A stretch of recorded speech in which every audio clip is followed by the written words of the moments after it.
So up in the northwest, we got Arendor and Geshrazar next to it, Dalkeen and Voronam at the bottom. And we're starting out in Arendor in the city of, I believe, Arborish. That's like the rest of the world, but it's fogged off because like you wouldn't know about that as a Okay, so we haven't it's just been there. like we don't know about it. It's not like there's a big storm cloud over the entire nation. Yes, the whole world Yeah. is just stormy except The invisible wall. Cool.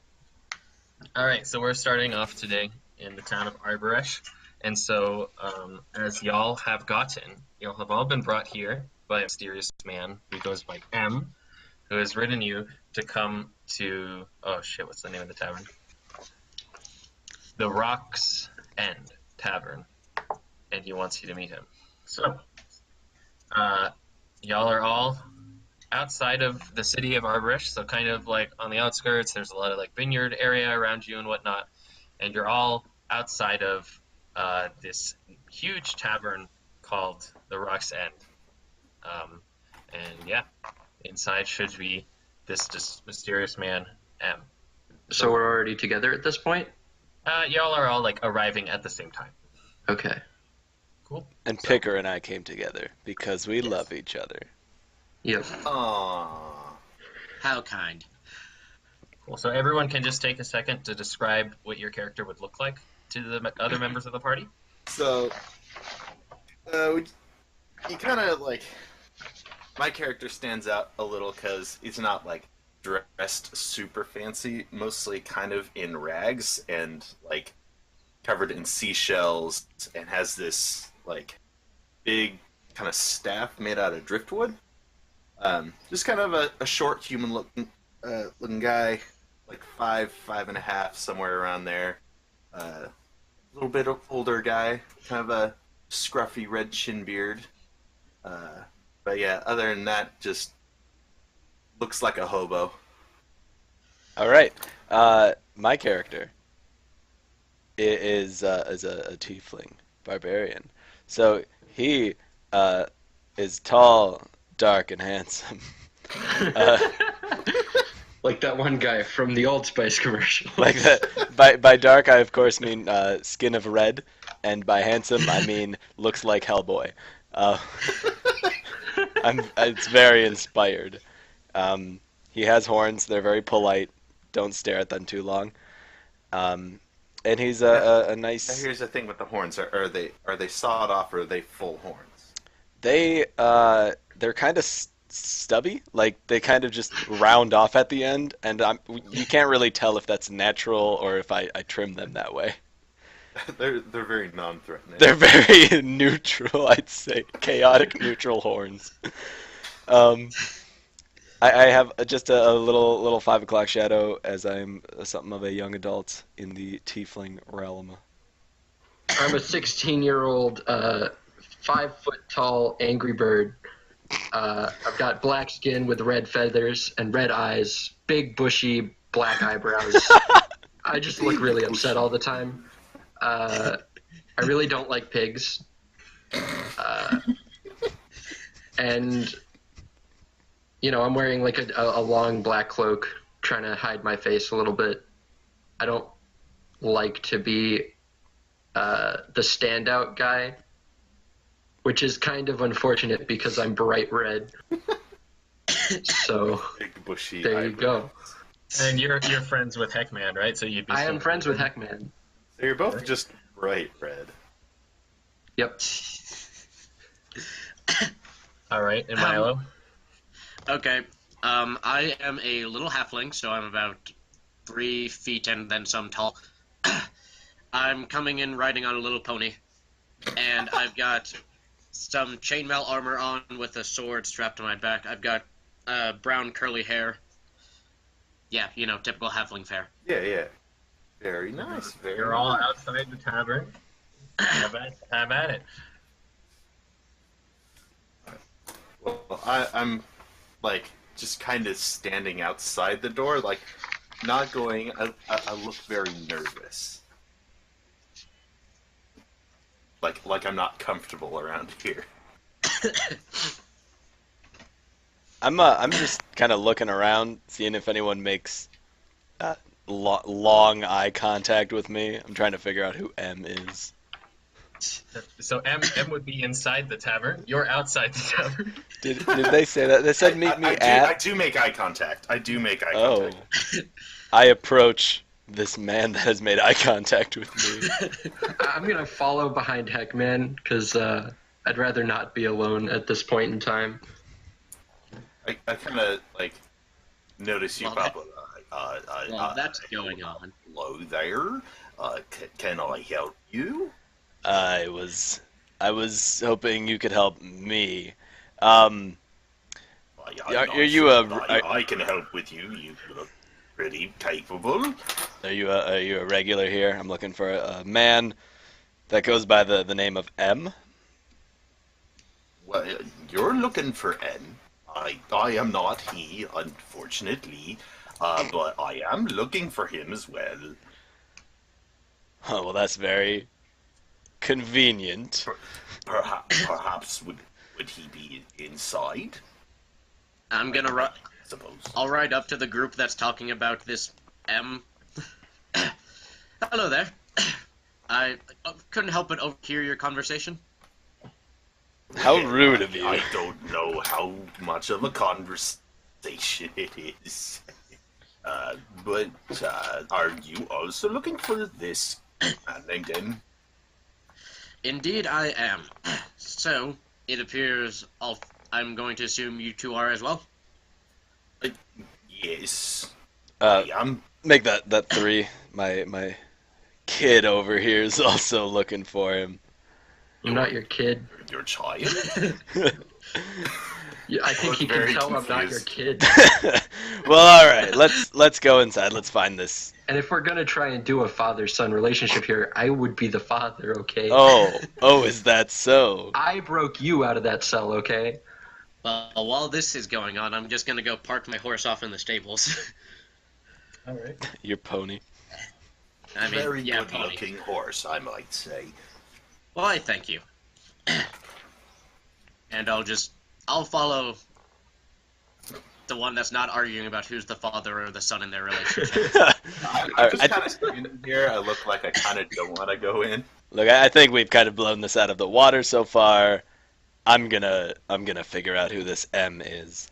I charge Yeah, I into the think that's a tavern good idea. politely. All right. I politely. 17 minutes in, and we have entered the tavern. Hell yeah.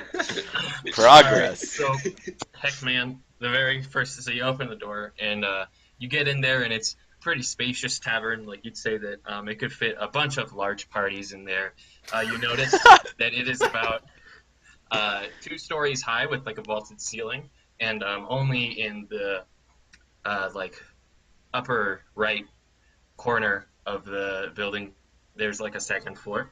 But it's all walled around, and there's a hallway that will run back to the other side of the building that's attached to that second floor. But the rest is all just vaulted ceilings. Right in front of the staircase up to that second floor, you see 2 fairly, like, burly dragonborn guards just standing there, kind of, having their own there. And everywhere else, you'll just see a bunch of general seating, and directly to your left, if you walk all the way to the other side of the building, there's going to be the bar, where you see a couple barkeepers just kind of, grabbing drinks off the shelves and stuff, and wiping down the bar, and yeah. There's 3 other adventuring parties also getting their first quest. So do we just ask around to see? So, Him?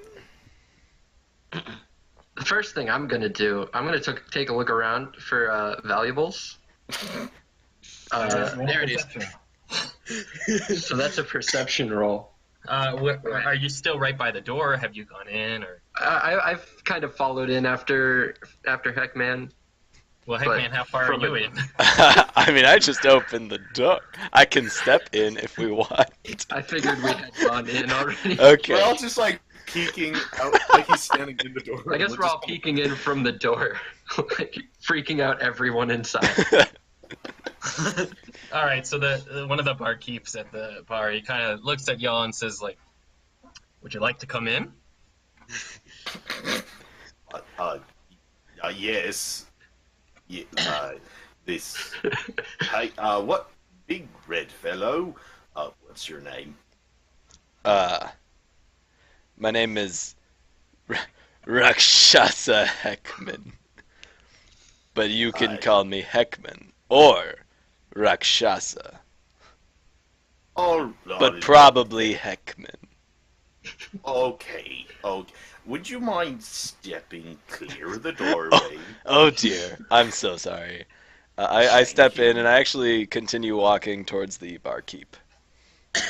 Up to the counter or whatnot. All right, as you walk up towards him, he kind of just gets back to his work. He's wiping on the bar, and he's like, "Make yourself comfortable. If you need anything, just ask." Well, I have a question. I'm looking for a man by the name of M. Would you happen to know? Man by the name of M. He kind of looks around for a little bit. Says, "I don't know anyone's names, but over there's a man sitting all by himself in a large booth. It might be your best." Thank you, thank you. You look over and you see a man in a hooded robe, sitting alone in a large booth. That's not Hey, mysterious at all. Do you think that's our guy? I'll take a stab. He's also not drinking anything. I will order a drink and then I will go sit by him. All right, so bartender passes you just some of their, regular ale. Says that'd be 1 silver piece. How much do I have?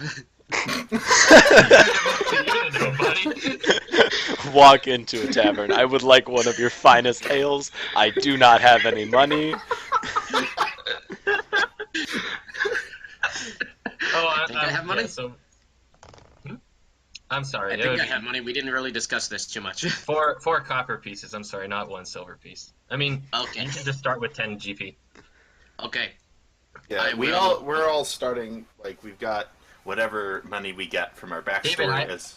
I have it written down that you have 25 GP. Because that's what your character sheet said. Okay. Uh, So yeah, he says, that'd be 4 copper pieces for that ale. Okay. I will try to split a gold piece and... Instead, I will just pay him a gold piece and say, this is for me and my friends for the night. And he looks at you and says, all righty, come up whenever you're thirsty. Do you want to give me 96 copper pieces, Michael? He keeps it. He says, just don't make a ruckus now. Okay. And I just look back at all of you. That is my gift to all of you. Why, thank you. What do I get? Why?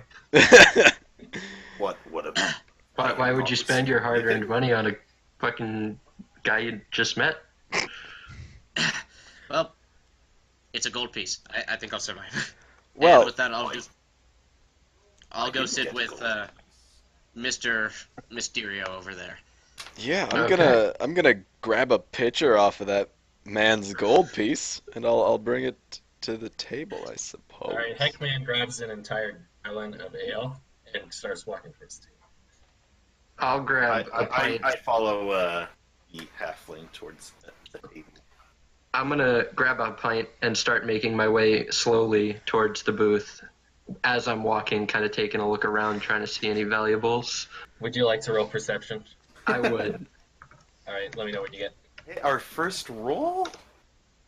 It's bad. 8. There we go. All right. Don't forget your modifiers. Yeah, My what's your modifier is Here I have +4, I think. +4. Let me check. I have your character sheet as well. If I'm reading it right. Yeah, +4. Yeah, so you notice that at the top of these really tall cabinets where all the beer is and stuff, you see some very expensive bottles of brandy and whiskey or whatnot.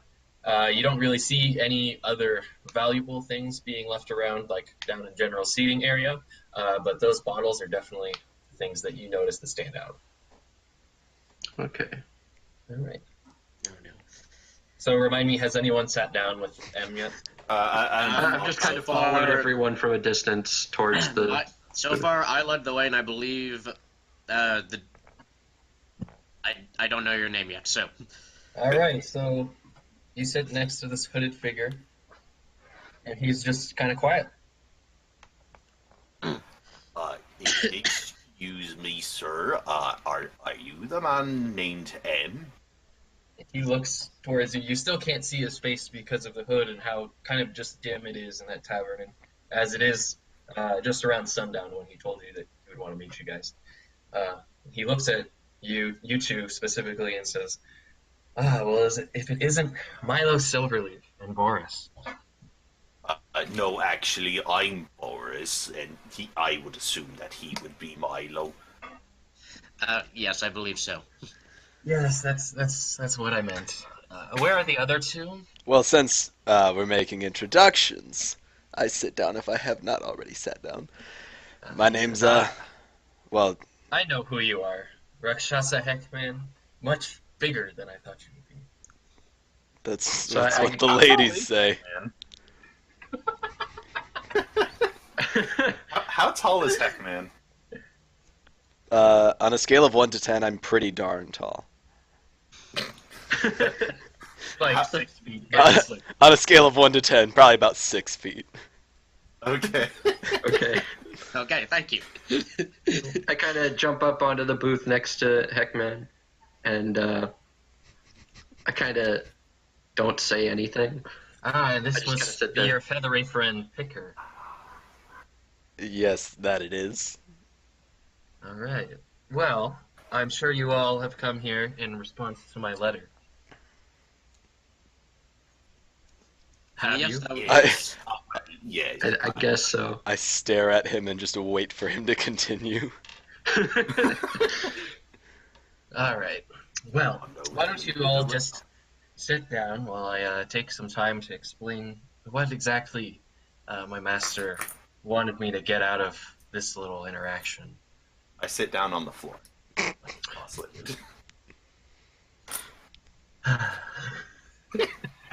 Since we're kind of indoors and getting acquainted, I'm gonna lower my hood, which I've been wearing up until this point. How thoughtful. M says, red feathers. I was not expecting that.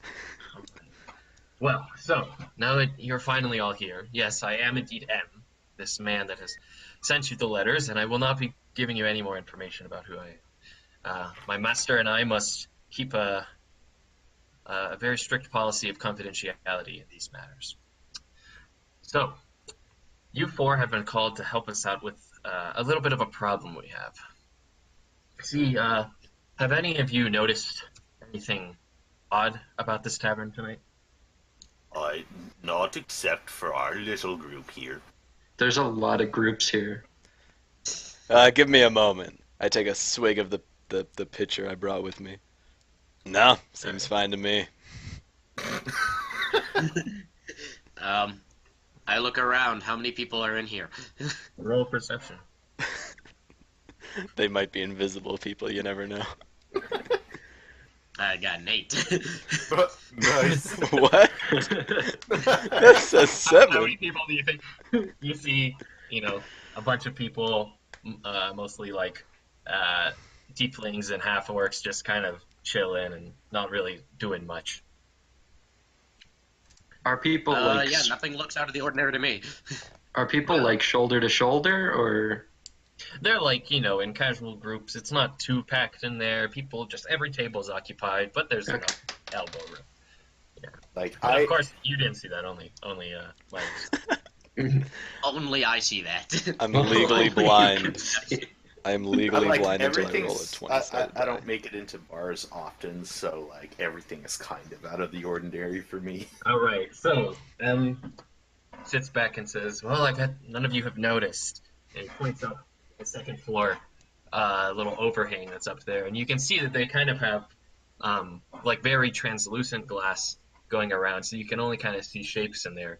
And up there, you just see one figure's head, and no one else up there. just like a floating head?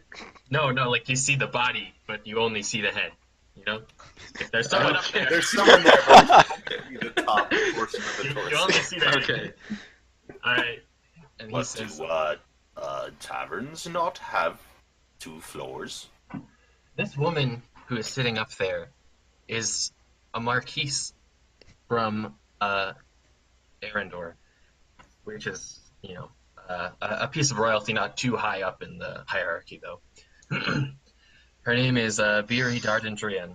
She's a dragonborn marquise, and she's here tonight to meet with a group of humans from Boranam. These humans are here to negotiate the continuing of their deforestation of Boranam across the border into Arendor, just south of Shermaga. The Marquise wants to preserve what little vegetation Arendor has, and is planning on giving them a hard no. Am just kind of takes a little bit of a pause and twiddles his thumbs for a little bit. And this relates to us in what way? Well, I'm glad you asked. I take another swig of beer. Oh, sorry. I was supposed to reply. Yes, I already do very much like to keep preservation of wildlife, so it sounds interesting to me. Well, so these men from Boranam have never met Marquise, so they don't know what she looks like. And if she doesn't show up to this meeting, it has been agreed between them that deforestation will begin tomorrow. Because of all of these certain circumstances, these men from Boranam have hired an assassin to kill the Marquise, as they believe the next in line will be a lot more persuadable. Me and my master would like you to stop the assassin by any means, and gather some form of proof to convict these men, and find a link between them and the assassin.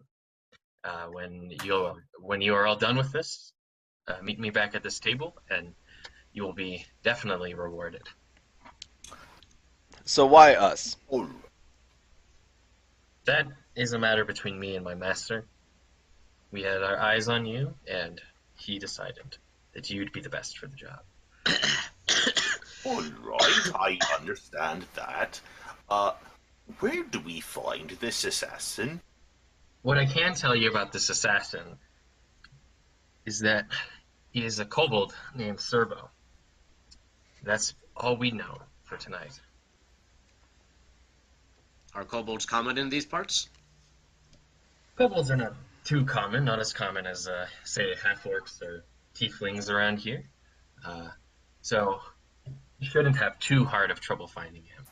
And when you do, make sure that the princess, or the marquise, does not die. Are there any known kobold camps nearby?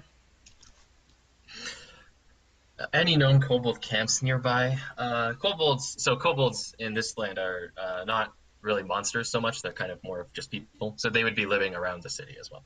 Oh, okay. But what I can tell you is that he will be coming in to this very tavern quite shortly. So perhaps he's already here. I look around after he says that. Very obviously looking around at everyone. All right. So You I notice that there are no kobolds in the tavern as of yet. I don't see him here. I think that's all I really need to know. So while you guys keep talking about whatever it is you're talking about, I'm going to go up to the bar and I'm going to ask the bartender, how much are those really pricey bottles of brandy up on the top shelf? Oh, well, let me take a look real quick. Oh, I'd say about, for one of our finest bottles, 100 gold pieces. Oh, boy. How about like mid-shelf? Mid-shelf? You want to point to one, maybe? All right, just like point to some random bottle that's like towards the top, but not like top shelf. That one right there would be about 35 gold pieces. Could I get it for 34 since we've already paid the one? I suppose so. I'll pay you in advance Yes, before you hand me the bottle. That's usually how it goes. that is usually how my customers prefer to pay. So I pull out my coin pouch, and I very, very purposely just spill all my gold all over the counter.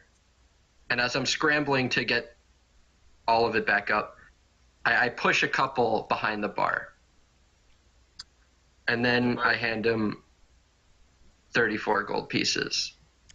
The barkeep. Oh, no, you go After ahead. hearing the clanging of metal coins spilling all over the counter, I just I think everyone looks. I stay deadpan straight ahead and just take another big swig of beer because I know what's about to go down.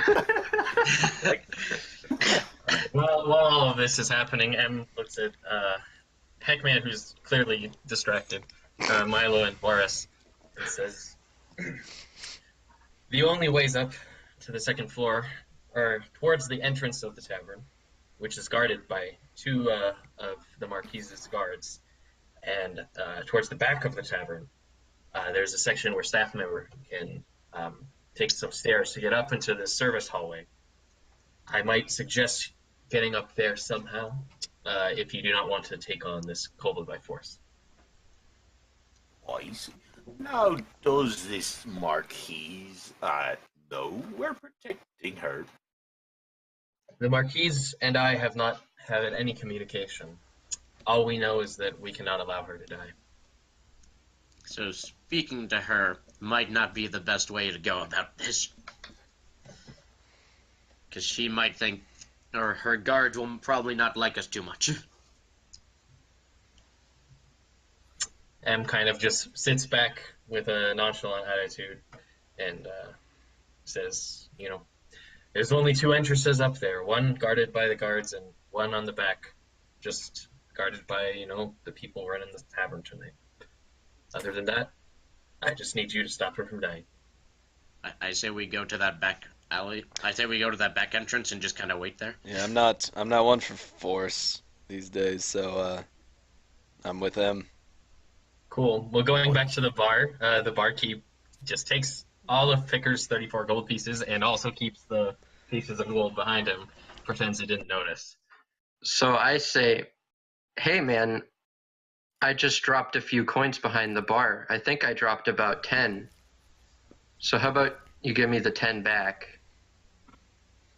Barkeep kind of looks at his feet. I do know that I dropped only about 5. Barkeep kind of looks at his feet. He's a big half-orc, by the way. He's kind of a burly man, much taller than, say, Milo, for instance. And he's like, I don't see any dropped gold here.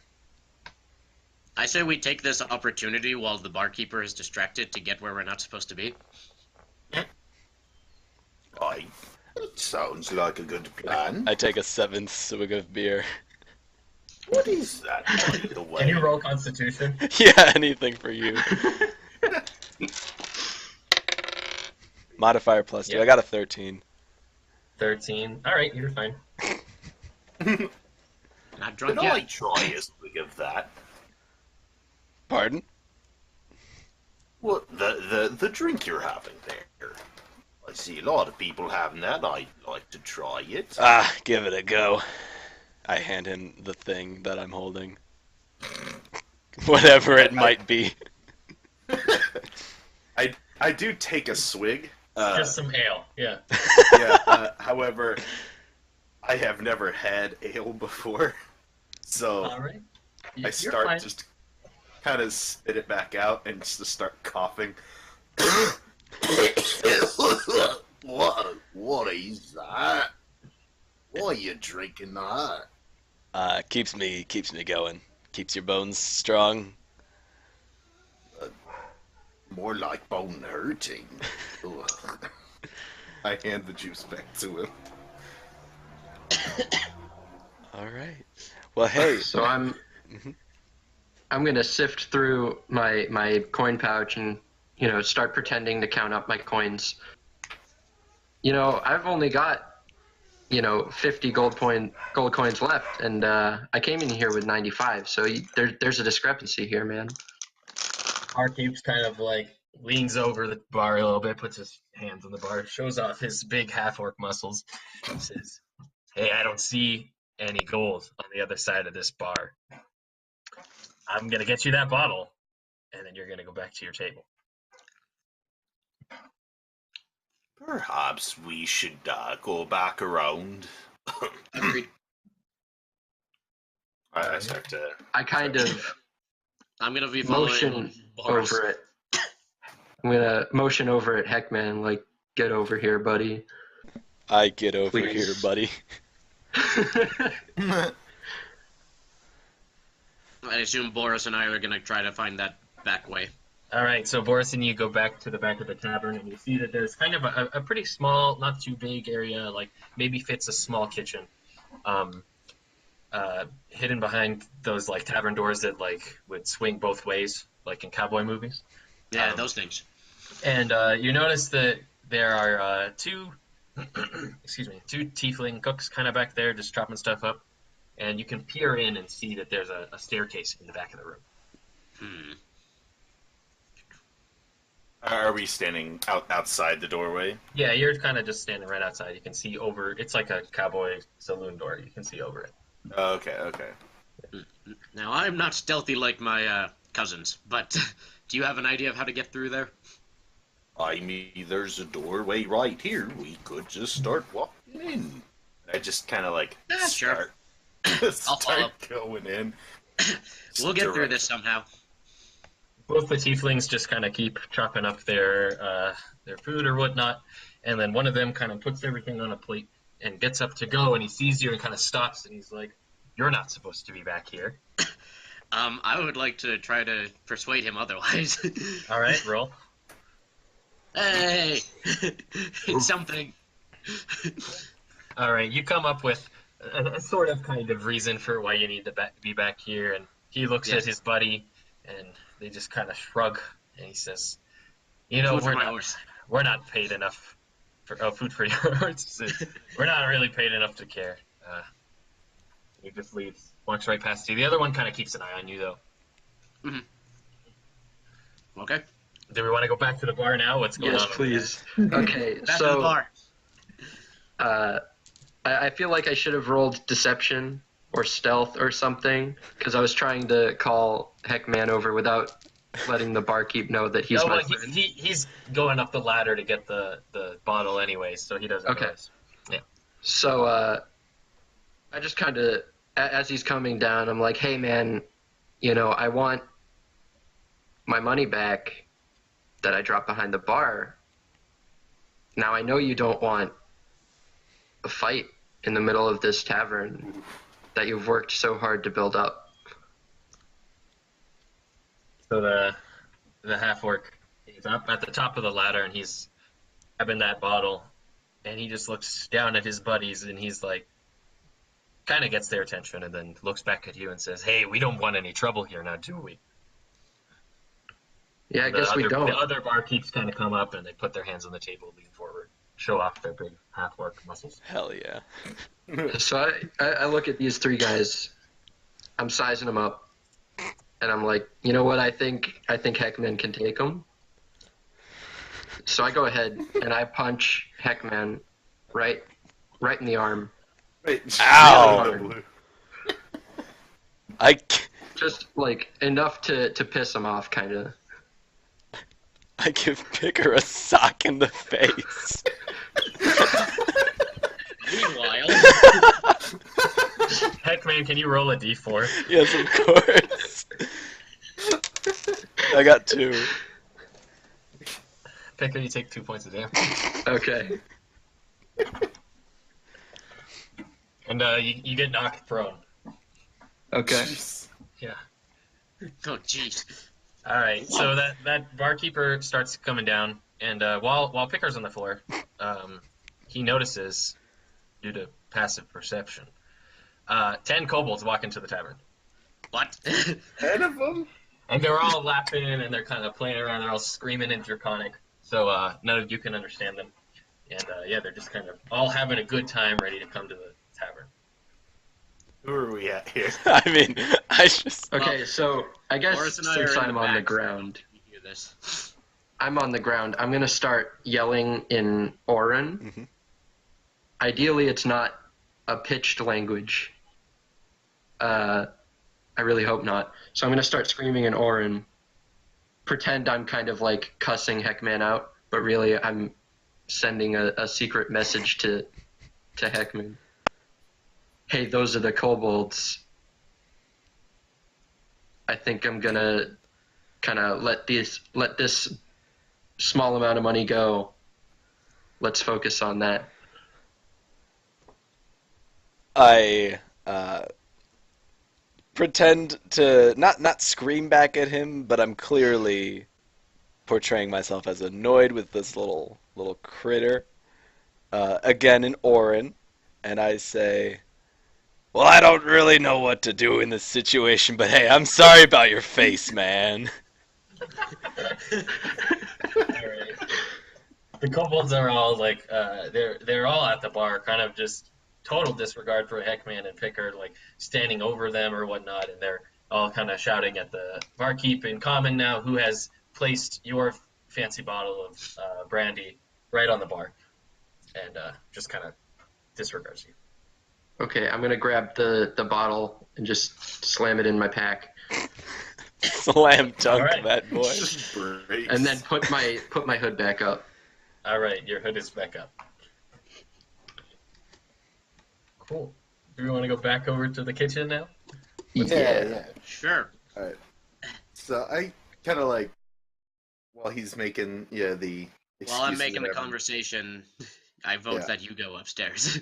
Yeah, I just kind of like disregard everything and just kind of like continue walking upstairs, clearly where I'm not supposed to be. So you're walking towards the stairs, and this other tiefling in there goes, "Oh, you're not supposed to go up there." What? I'm not. Then why they put stairs here? Well, you you can normally go up there, but you can't go up there tonight. Oh, why not? Is there something blocking the way? Uh, I kind of like peer up. Tiefling kind of gets a little frustrated because he doesn't really know what to say.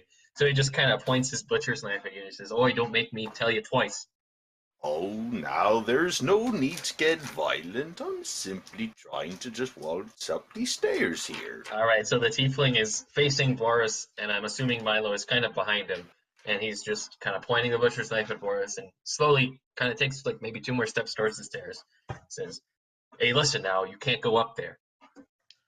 If Milo's behind him, then I'm going to try to get my way up. Hmm? So Baurus is next to the stairs, and Okay. the tiefling is looking at Baurus, and Milo is behind the tiefling. Yes, Milo would like to try to walk up the stairs.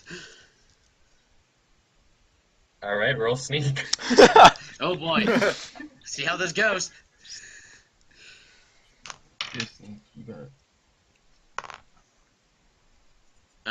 14? 14. All right. While the tiefling is looking up at Boris's face, he doesn't seem to notice this 3-foot halfling just walk right under his legs and gets right underneath Boris's. So now Milo's right at the foot of the stairs. I understand. Now. Yeah. What? Actually, could my DM, just a quick question. Yeah. Are we in like our adventuring gear? Yeah. Okay, just making sure, because I did roll with disadvantage because heavy armor. Yeah. Oh, yeah. Yeah. You rolled with disadvantage and got a 14. Yep. Wow. All right. I'm a lucky person today. All right. And while you kind of walk underneath everybody, you notice a dumbwaiter that's sitting right in the center of the kitchen, and it's just completely open. Oh. But yeah. Well, I mean, I'm already halfway up, so. Halfway there. Okay. Is he just? Sorry. He's what? like he's at the foot of the stairs, but so he's kind of like behind your legs. Yeah. Okay. Behind my legs. I kind of want to like make sure we keep like eye contact, I suppose, with this guy. So I'm like gesturing with my hands. I say that. Now look here. I made a mistake. I will perhaps back away. We can put the knife down. All right. And I'm kind of like aiming his view like while I'm standing at the stairs, I'm moving kind of away from them. All right, the tiefling kind of follows you with the knife for a little bit, and then just rolls his eyes and puts the knife back on the table and turns to his left. Cool. Which means he hasn't noticed anything, at least yet. I start backing up out of the doorway. All right, and he just kind of continues to look at you. He hasn't noticed Milo, and he just gets back to chopping, and he says, "Why are you back here, anyways?" I was told to, but I suppose it's all a big mistake. Perhaps they told me the wrong spot. Tiefling kind of just chops up some stuff, maybe cleaning off his knife. Says, "Well, there's normally another entrance to the upstairs, but we've got that closed off tonight. You're gonna have to go back out into the general seating area." All right. My mistake. Right. I back out Cool. of the doorway here. Milo, do you do anything? I'm gonna try to go upstairs. All right, you go up the stairs, and so now you're in a kind of a long hallway, and there's that translucent kind of glass to your right, and then the side of the building to your left. And there's just nothing except this long hallway, which you can then see opens up into a bigger room. Is that bigger room? Is that where the lady is, or is this like it's? Yeah, that would be where you saw the figure. Yeah. So let's give this a shot. All right. I'm going to try to enter in as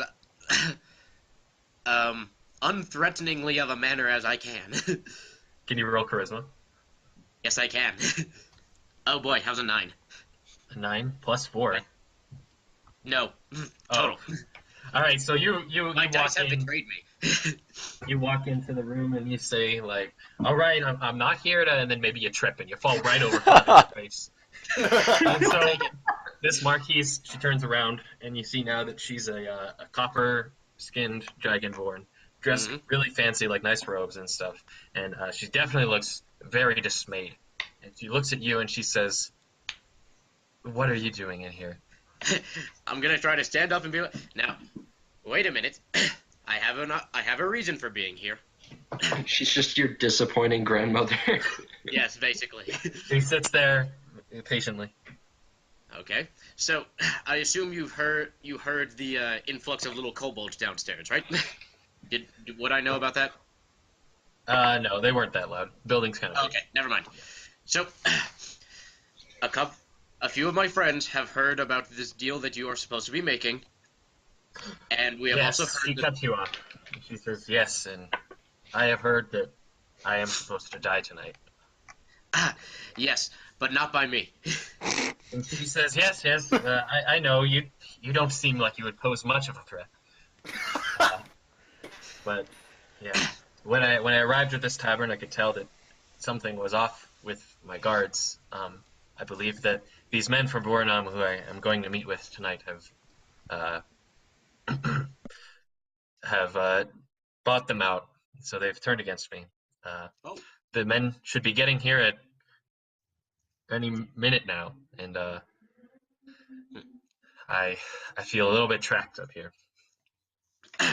Well, are you trying to escape, or because you need to be able to be here so that you can finish the deal, correct? Yes, it seems that I'm in a lose-lose scenario. If I would try to leave through this entrance, I think it's very clear to me that these my guards are not on my side anymore, and I don't seem to have any exit of getting out of here without making a big fuss of myself. And if I do leave and not stay here, then deforestation will begin tomorrow, and I will have failed my people. Well, So then, back down at the bar real quick. oh, okay, Yeah, yes. I do want to say real quick that like as I've left the door, I'm kind of returning. Actually, wait, no. Okay. I'm trying to figure out my next move if I want to return to the bar or try something else to get up there.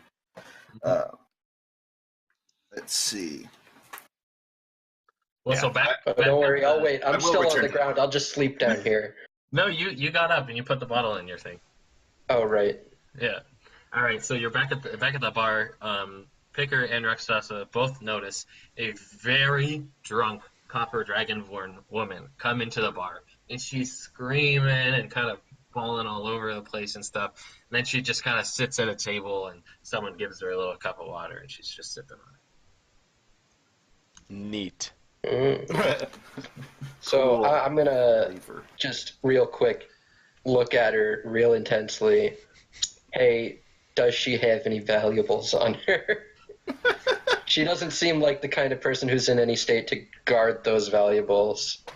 No, she's kind of all cloaked in rags and stuff. She doesn't really look like the prime suspect for a robbery. Okay. So I'm gonna walk over. I'm gonna kind of put on my my nice face and say, "Hey, how you doing?" Oh my. Hey, Oh boy. She just kind of looks up at you and she laughs and says something in looks Draconic. up while he is short. Well, like she's looking down at her glass and she like picks her head up and just laughs and says something in Draconic that you don't understand.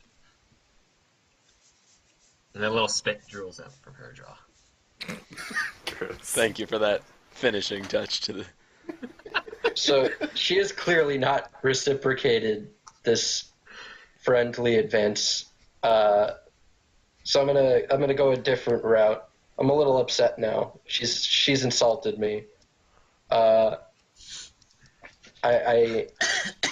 kind of look at her a little more like deadpan, like, "Hey, who are you? What's going on here? Again, Why are you so drunk?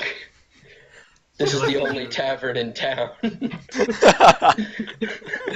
this time in common, she just kind of babbles some nonsense at you and is laughing and she says, "Hey, can I have some of that brandy?"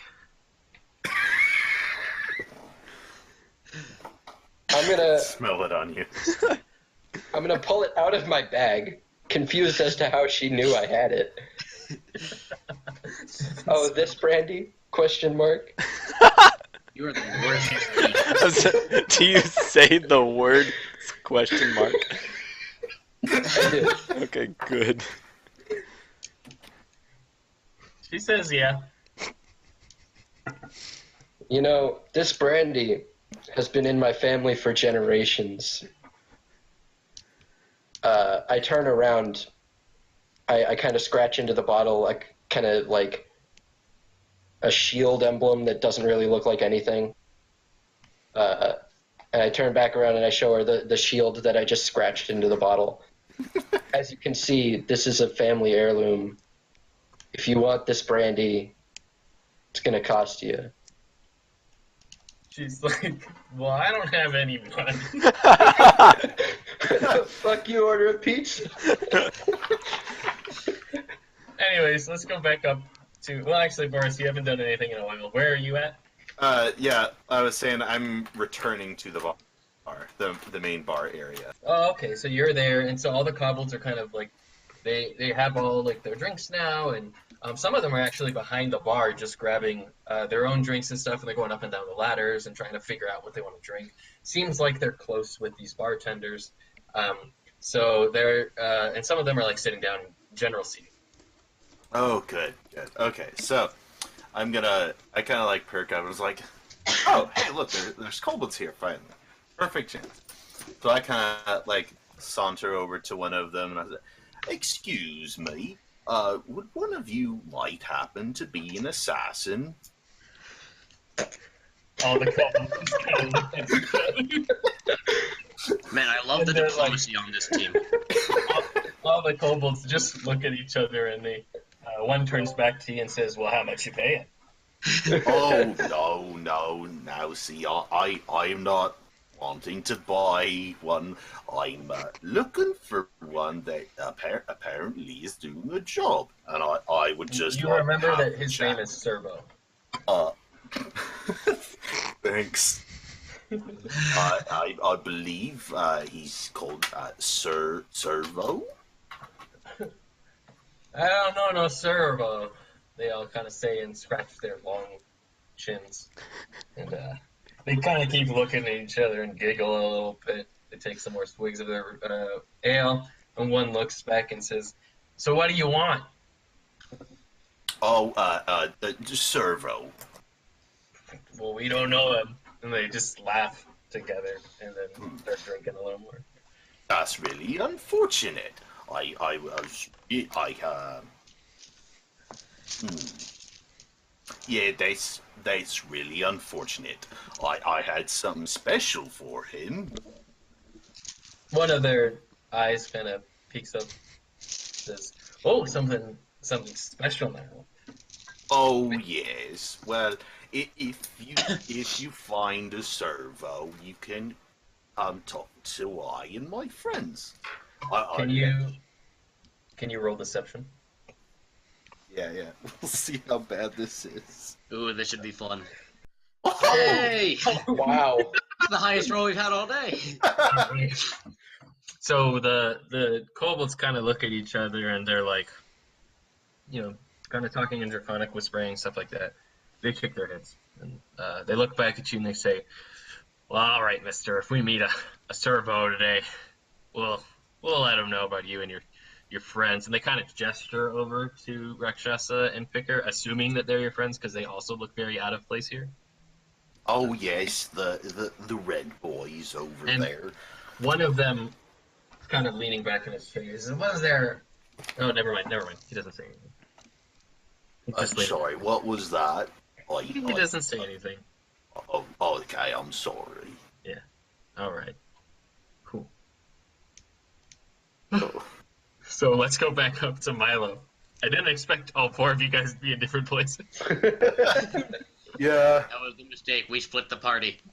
All right. So what's going on up there? So she was saying Milo that is currently talking to whatever her name is. the Marquise.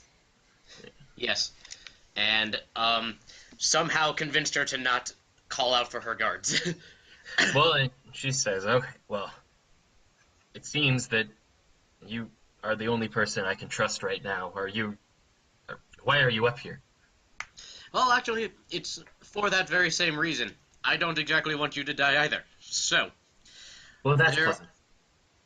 we do. I'm not alone in this endeavor. There are 3 others downstairs. However, none of us can, well, truthfully work our way up through the back door because there is a rather loyal tiefling chef downstairs who will not let anyone up these stairs. I was able to get up because my friend distracted him. The back hallway is only guarded by one tiefling. Yes. What I'm suggesting is you need to stay here so that you can conduct this meeting. But you also need guards who will not betray you. So what I'm offering is, if you can make it so that my friends can also come up here, then you will have 4 bodyguards who would like you to live. She kind of ponders this for a second. Well, I don't seem to have many people to trust. So yes, I do need to stay here to conduct this meeting. However, they haven't ever seen me before, so we could get someone to take my place, or we could try to escape after this meeting, but I'm not sure of where this assassin will be. I am not entirely sure either, but if you have the 4 of us following you, I assume that we might be enough to protect you from him. Well, I do feel quite a bit vulnerable with these large glass windows. I'm not sure if the assassin will be in this room. Well, let's see. Oh yeah. Can we see him from where we are? Can they? Because I'm in the room too, apparently. No, because he's too small that his head does not pop up over the window. 3 feet tall. Nice. Yeah. Yeah. Well, for starters, would you like to get out of this room? That would be nice, but I need to stay here. Unless unless we can figure out a way to trick them into thinking that someone is myself, I need to stay in this room.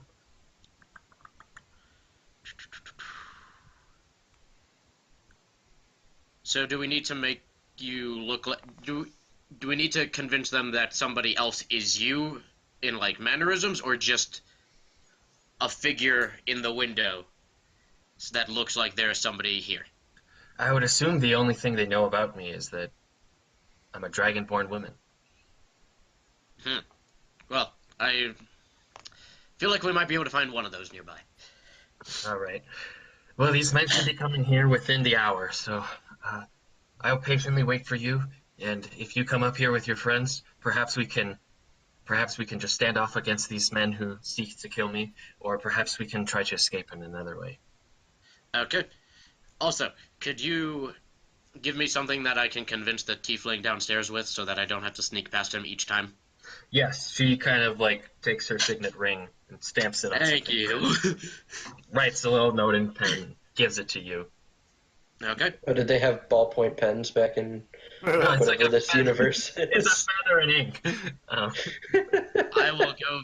Before, After that, I will go downstairs and try to find my friends again. all right, and before you leave, she does mention to you that she does think, well, I could leave this bar on one condition. There's a safe house about 2 miles from here, and if we could somehow find proof that these men are hunting me, then I would not have to stay here for this meeting, and I would also not have to die. So, are you saying that the safe house is where we should look for this information, or? I cannot leave this building until we have a way to push blame onto these men, so that our negotiations do not go south. If I'm not here today, the deforestation will start tomorrow. But I'm sure that if we could show that they were trying to assassinate me, that we could preserve these lands further. Well, the simplest way I can think of is wait for the assassin and then kill him before he kills you. However, I think there are better ideas. All right. Well, I'll wait here. The men should not be getting here. They should be getting here sometime within the hour, but not too soon. So I'll see you soon. Okay, then. And I will go back downstairs and try to find my family or party members. Cool.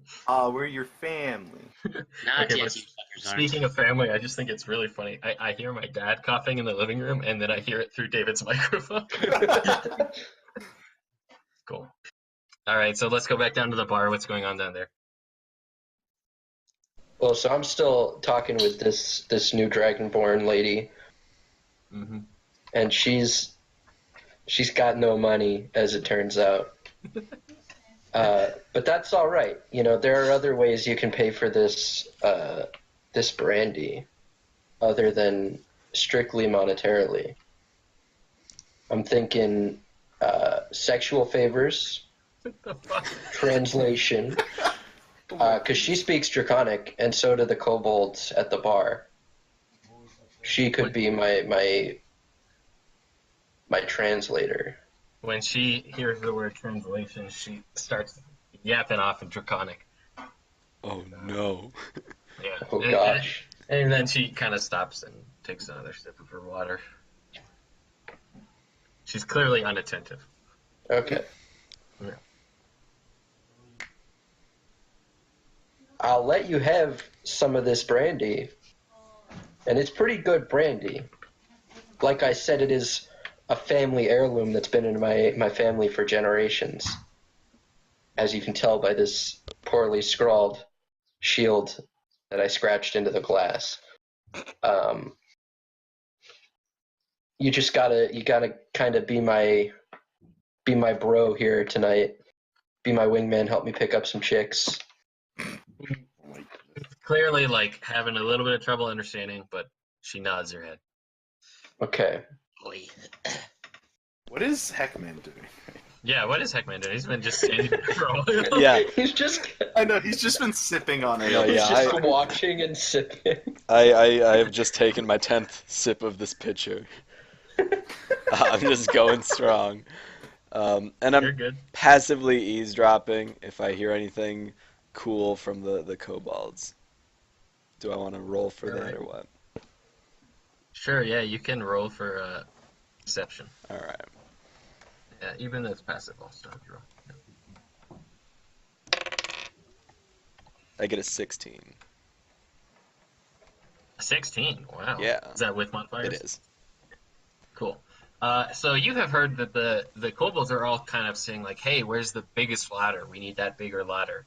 And the half orcs are like, "Yeah, one second, it's in the back." You know, they can't seem to find this big ladder that will help them get to the top shelf. Cool. Yeah. I do nothing with that information. Cool. And Baurus, what are you doing? So I've kind of like now I've had this nice conversation with the kobolds. I'm gonna go over to Pikker and see what he's up to. Hello there. I talked to the kobolds over there, and they're looking out for the guy named Servo. Okay. I told him to talk with us if they found him. Okay. Sure. Who's this lady here? Hello. Well, to be honest, actually, I don't know her name yet. I haven't asked. I saw her over here. She was real drunk. Well, that's very I got nice. excited. So I've kind of dug myself a hole here, and now I'm giving her this brandy that I just lost a lot of money for. So she'll help us with whatever we need tonight, I guess. Then again, she is drunk, so she may not be that much of a help. She says in common, "Yes, I am drunk," and nods her head a little bit. And so I pour, a glass of the brandy. It's probably like a sizable glass, not a small or big glass, just like a normal sized glass. And I hand it to her, and I'm like, "So what's your name, just partner?" Partner. She says her name is Acra. Oh man, we gotta get. I know nobody's names here. Yes. Guy, my name is Pikker. What's your name? We probably should have done this over at the other table, but this is whatever at this point. Me? No, I mean, you.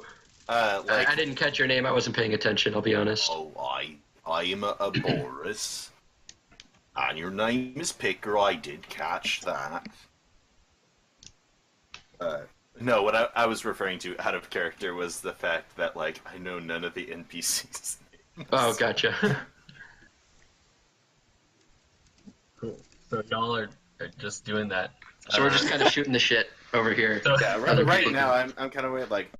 I know some things, but cool. So you all notice, all of you that are in the bar, you notice that this huge ladder has been brought out, and it's been put next to one of the cabinets, and it's so high that it's kind of reaching into that second floor area, like that part of the vaulted ceiling. It's that high, and so they put it right up next to the cabinets, and they're making sure that it's all stable and stuff before people go up to start grabbing bottles. Do I get to come downstairs now? Yeah, so now let's say you're down in the kitchen, and this tiefling guy is like, "Well, hey, now where do you come from?" I show him the ring. All right, and he says, "Oh, okay, well, do you need anything?" And he puts his knife down. Not at the moment. I need to go get my friends. Cool. This However, second, I might be back with them. the second tiefling walks in and is like, "What's the little guy still doing in here?" And the first tiefling says, "Oh, it's all right," and kind of gestures to that stamp you have from the. Yeah, I'm just gonna hold on to that for a while. Yeah, cool. And so they're just like, whatever. They let you through. They let you keep doing your stuff.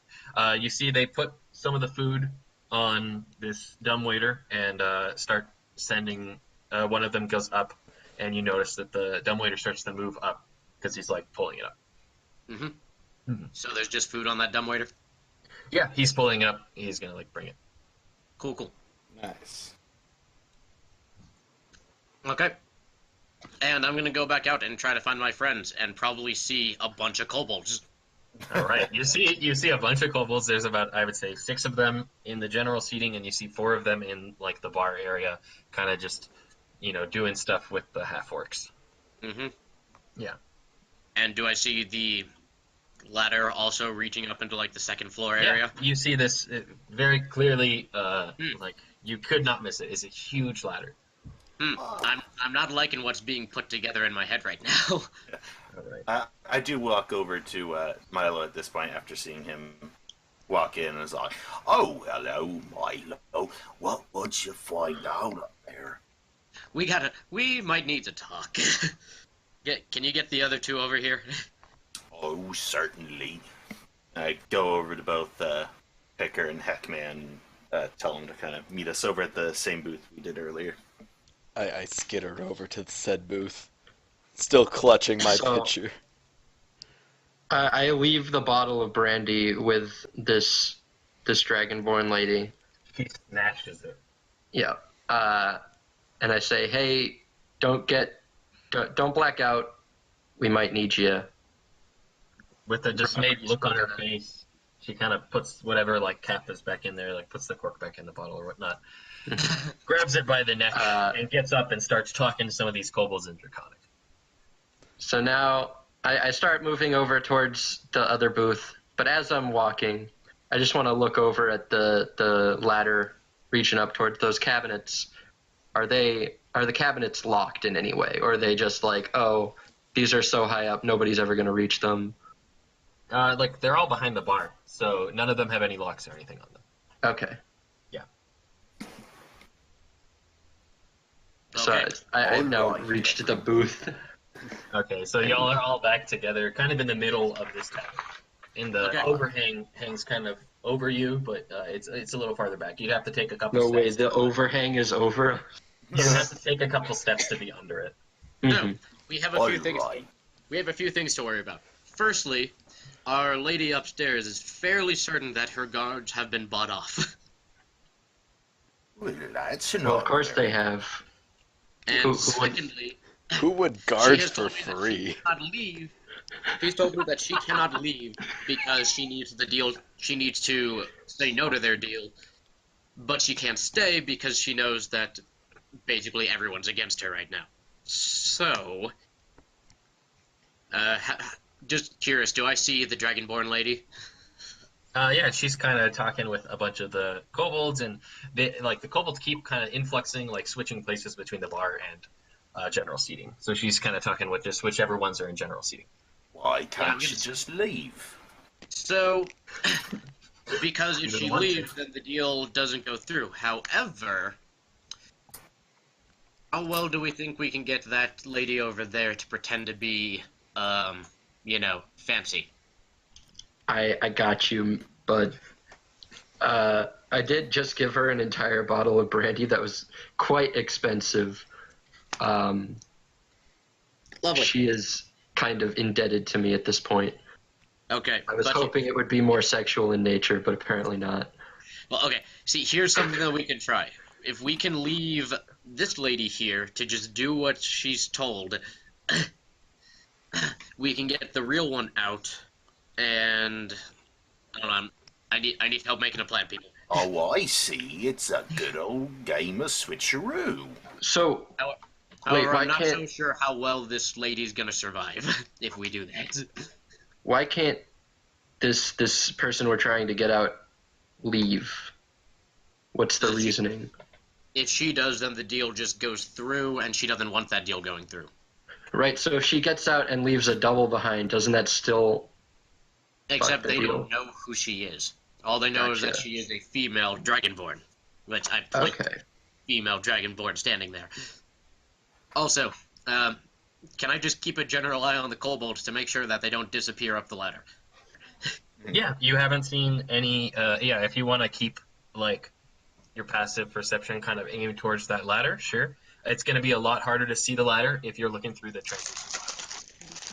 Well, if we don't want this other dragonborn to die either, there is a dumb waiter in the kitchen. We could have someone hide in that if they're small enough. It's true, that is another option. And we Which- have someone to protect them, and then the rest of us can take the royal girl out.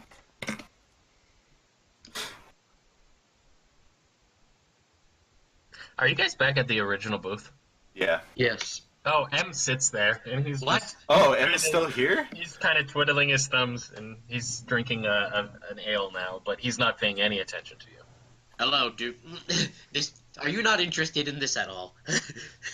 These are my orders. Just sit right here. Nice.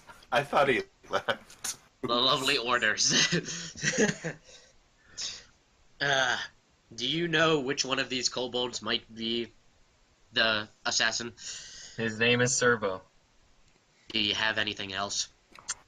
Well, they didn't say any one of them was Servo, but they said they'd look out. Hey, if I just roll a persuasion check to yell out servo and see which one looks at me, does that work? Go ahead. Oh no. Yeah, that's not gonna work. Oops. You roll How's an 8 total? 8 total. All right, so My you dice yell are big. out. You yell out the word servo, and everyone just kind of like stops talking for a little bit and looks at you, and then they immediately just go back to what they were doing. Do any of the kobolds do that? And, like literally everyone in the bar did it. Tried. Well, All right, that was so- a good shot. Now all of you will notice. You see, so 4 men come in from the front door. They're all dressed in pretty like nobility kind of clothes, and they're all in, and they kind of put their coats up on a rack or whatnot, and they head over to the bar. I got an idea. Pikker, Yeah. I need you to get your drunk dragonborn lady friend all up in their business. And while they're doing that, I need you to try to steal anything that could be evidence as to the murder. Think you can Okay. manage that? I think I can handle stealing some stuff. Can I get Heckmann's help? Yeah, I'll be a drunken distraction, I say, with Yeah, less it- than half of my perfect. pitcher remaining. Pretty big guy. I know this is a slightly crazy idea, but... I mean, if we can find the evidence now, we don't have to do any of the other shenanigans. Awesome. All right. So What do y'all want to do? I'm gonna. Is the Dragonborn woman kind of occupied, or is she like looking over towards us? Well, she's just kind of shooting the shit with these kobolds and stuff. Would she be able to notice if I kind of motioned, like, "Hey, come over here," No. as I was kind of walking towards her? Yeah. Okay.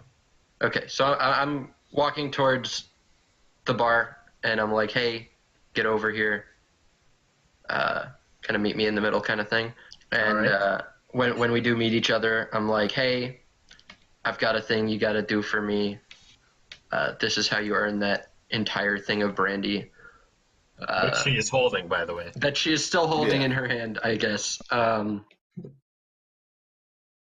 So those guys who just walked in the door, they're dressed up pretty good looking, pretty fancy clothes and stuff. Pretty She hot. looks over and just kind of, grr.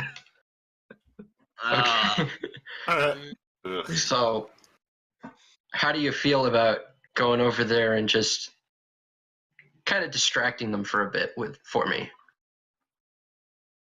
She nods her head. She starts walking over. The guards have kind of left just the entrance and are making their way over to the bar, so she's gonna like kind of intercept them. So, really quickly, how big is she? I mean, she's like what 5'5", 5 feet? 5'5". Okay. Can I kind of like hide? Not hide, but like kind of follow behind her, kind of like stealthily. Roll stealth. Okay. Your stealth 20 modifier is 7. 20. What? 27. 7. Oh, 21. Ooh, Yeah. nice. you perfectly match the silhouette of her body Okay.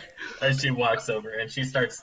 She like just gets up and kind of says some gibberish to these men, and they are all looking at her like, "What?"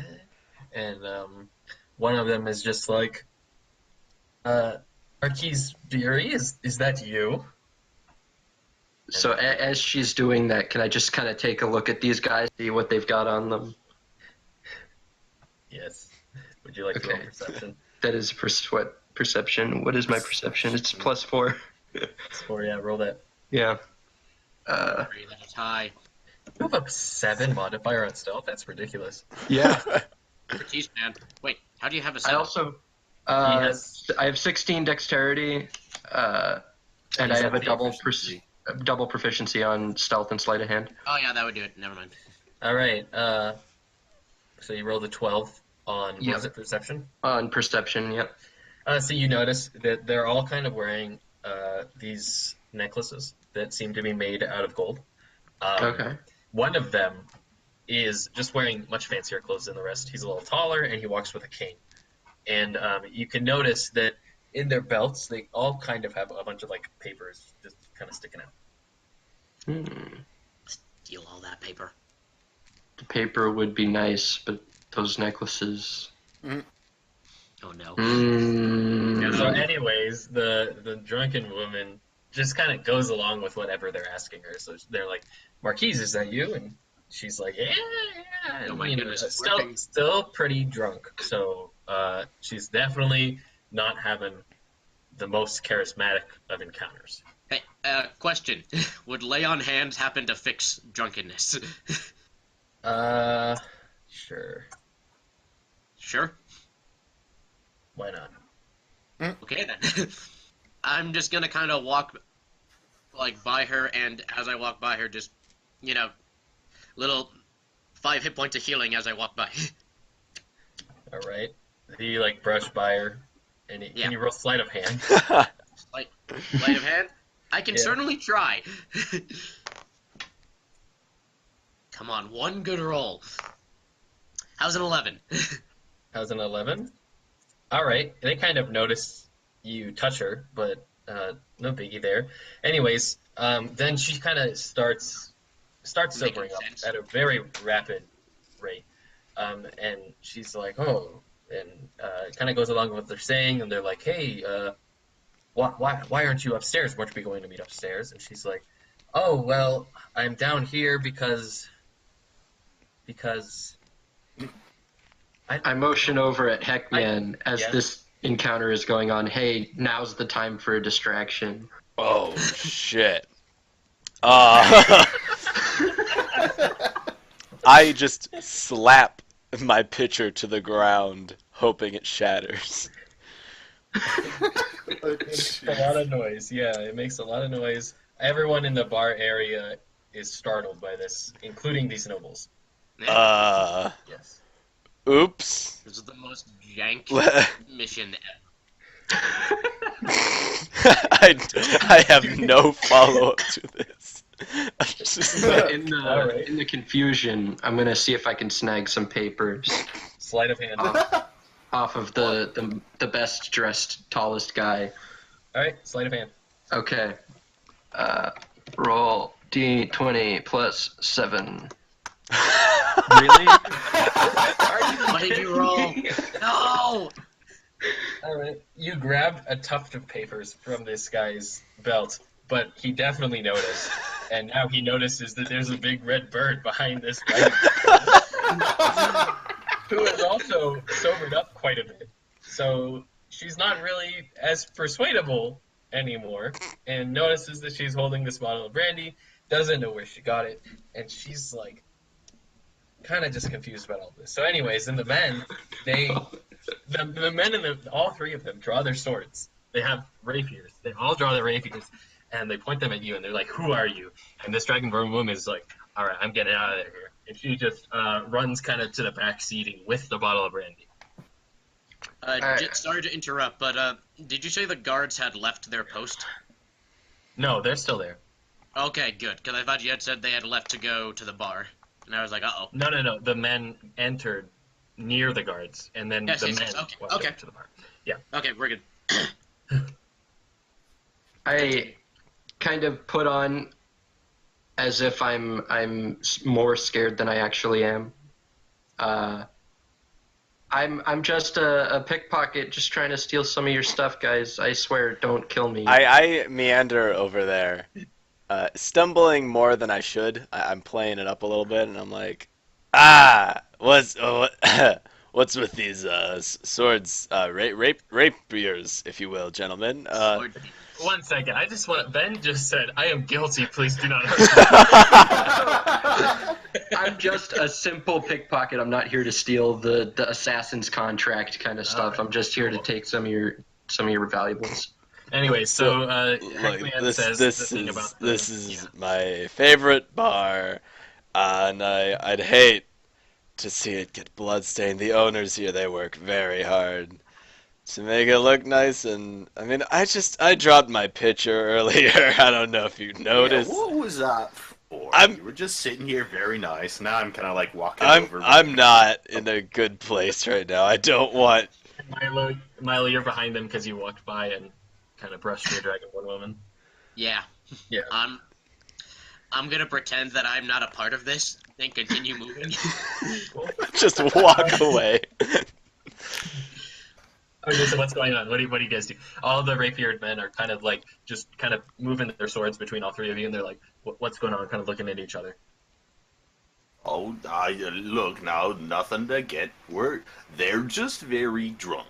I'm not very drunk. Excuse me. I had one pitcher, and I dropped a little bit of Why'd you it. smash the pitcher?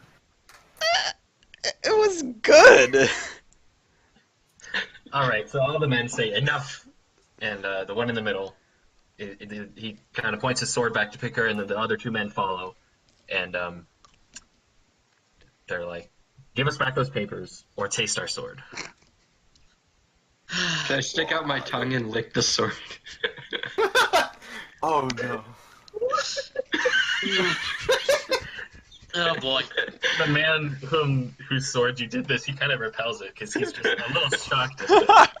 And the other two men step a little closer, and their swords are like kind of right on your neck now. Okay. They say it again. Mm-hmm. Clearly not a fan of humor. I hand back the papers that I took. As I'm doing this, I'm going to try and keep at least one of the papers. And actually, I come in with my own plan. In the transaction, I'm a little more drunkenly than I should be at this point. I say, what are these papers anyway? And I try to snatch at a few of them. All right. Well, so first, Pikker, can you roll sleight of hand? Yeah. No. Roll d20 plus 7. Nice. There we go. Why couldn't you have done that earlier? So you actually get Or was to that a roll ago? you hold on to two of the papers without him noticing. Okay. All right, and I don't know what Rakshasa, can you roll sleight of hand? Sure. I got a 17. Holy. All right, roll with disadvantage because you're drunk. Okay. So roll again. I'm gonna take the roll. You're again. kind of drunk. I got a 17. The second roll was an 18. Oh, okay, Nice. cool. So you managed to grab, at least, yeah, you grabbed two of the papers as well. So he still has about 8 papers in his hands. It's like somewhere around that number. And so then all three men turn their swords to you, Heckmann, and Pikker is left alone. I'm going to try and scurry away in this, turn of events. Cool, you scurry away. I don't even need to stealth it. No, I mean they're not focused on you. Okay. Oh, these are serious papers. I'm sorry. I don't want to get mixed up in Read this. the papers.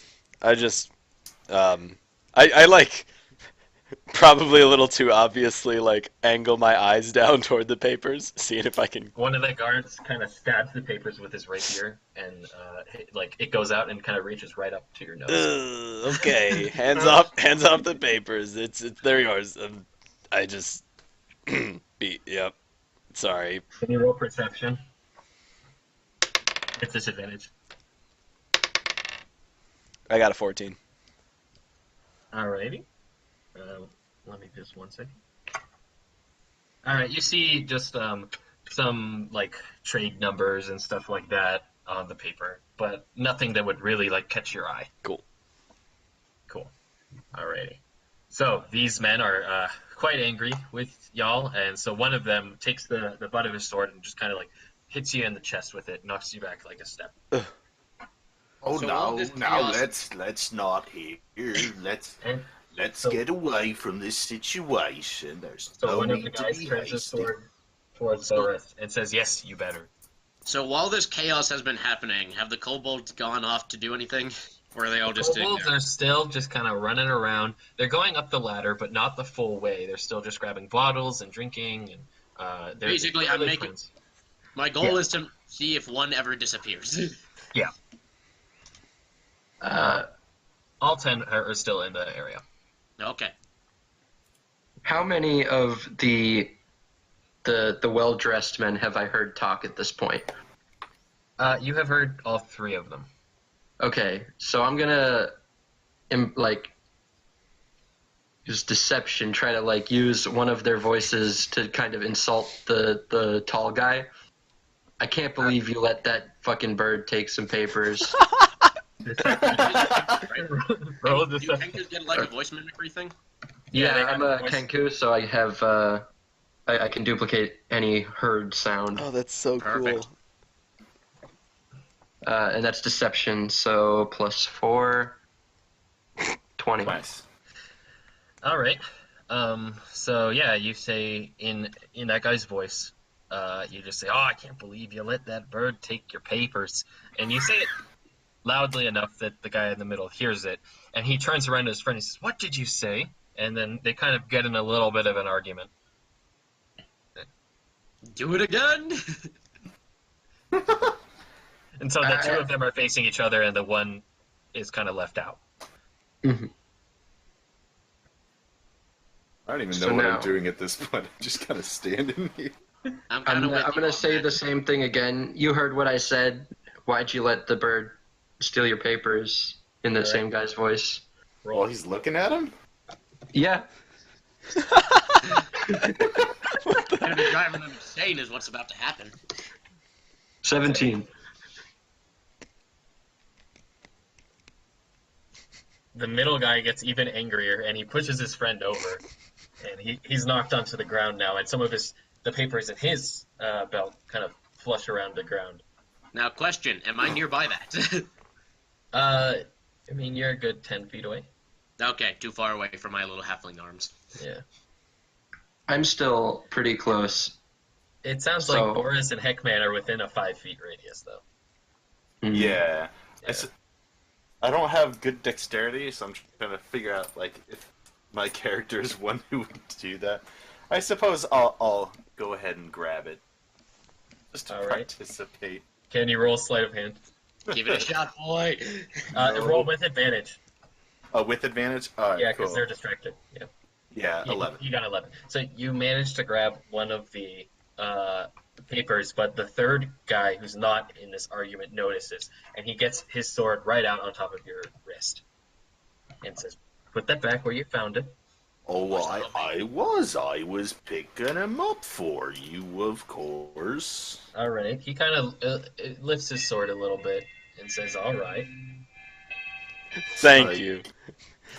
What is that? That's our doorbell. It's 6:41 p.m.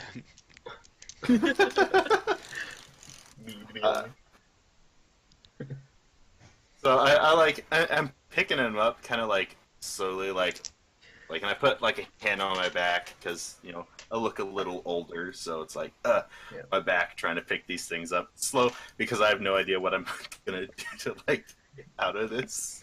All right. So the guy kind of thrusts his hand forward and he takes those papers from you. Oh, Yeah.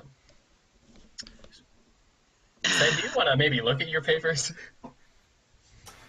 Sure, I'll take a look at my papers. All right. You look at the first one and you just see some like directions on how to get to the tavern.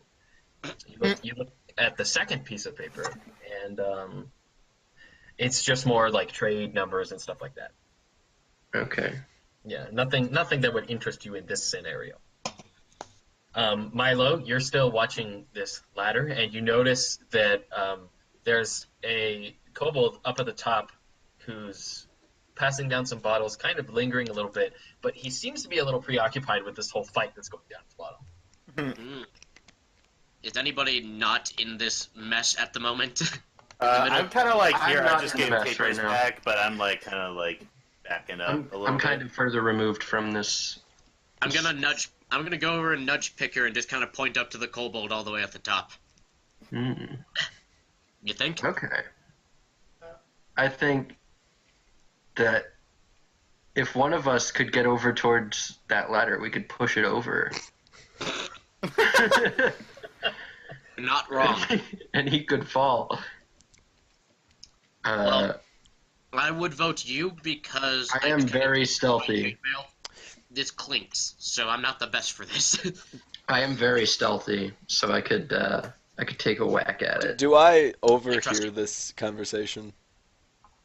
No, it's a little far away, and you're also drunk, so. So I'm gonna try and stealth my way over to behind the ladder and try to knock it over.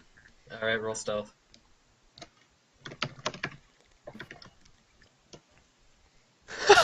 24. All right. Well, due to the fact that you're red, you kind of blend in with these red kobolds. So Somehow.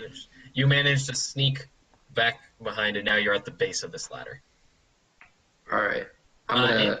Looking at it, if you push it towards the wall, it's not going to fall over the whole way. But if you get on the other side of it and push it, it's going to fall like over the bar into general seat. Well, I figured I was going around the other side of it, so. Well, wait 1 second. Let me look at my map of this place. You can't really tell if it's going to fall all the way or if it's going to hit the little second floor partition. Okay. Well, I'm gonna try and pull it away from the wall, or get around the other side and push it, whichever one is. You'd roll the same for both of those. Okay. So I'll try that. I'll try Okay, pulling strength it. check. Strength Okay. check. Yep. Roll D20. You have a 9. So you kind of tug at this thing, but just the weight of the kobold's a little too much for you. So this kobold notices that the thing's shaking a little bit, and he looks down, but you're still kind of blending in, so he doesn't really notice. Can I try again?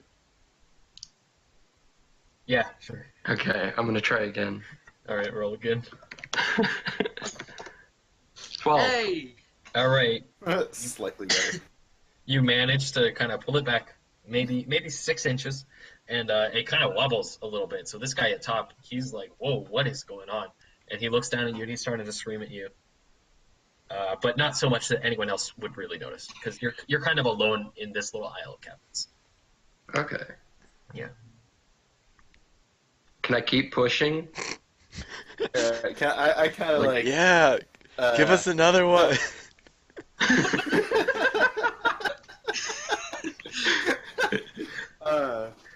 So is he just kind of in the midst with like the ladders? There's a bunch of like So there's like a bunch of cabinets kobolds. lined up, like in a grocery store, and he's basically in one aisle alone with that kobold who's at the top. And maybe there's one of the waiters is kind of at the front of it, but he hasn't noticed him. Okay, so I'm gonna kind of back away from these guys. And is there anywhere like in this bar area where I can kind of like turn around like a corner so I can't be seen? Yeah, back towards the like kitchen area, there's definitely some like pillars and stuff that you could get behind. Okay, so I'm going to go there, try to like I'm gonna just kind of go around the corner, and I am going to turn invisible. All right, you have turned What? invisible. Who? So I'm going to try to like kind of go around where Pikker is, and then I'm gonna just push the ladder over. All right, You go invisible. can you roll stealth with advantage? Yes, How did you go invisible?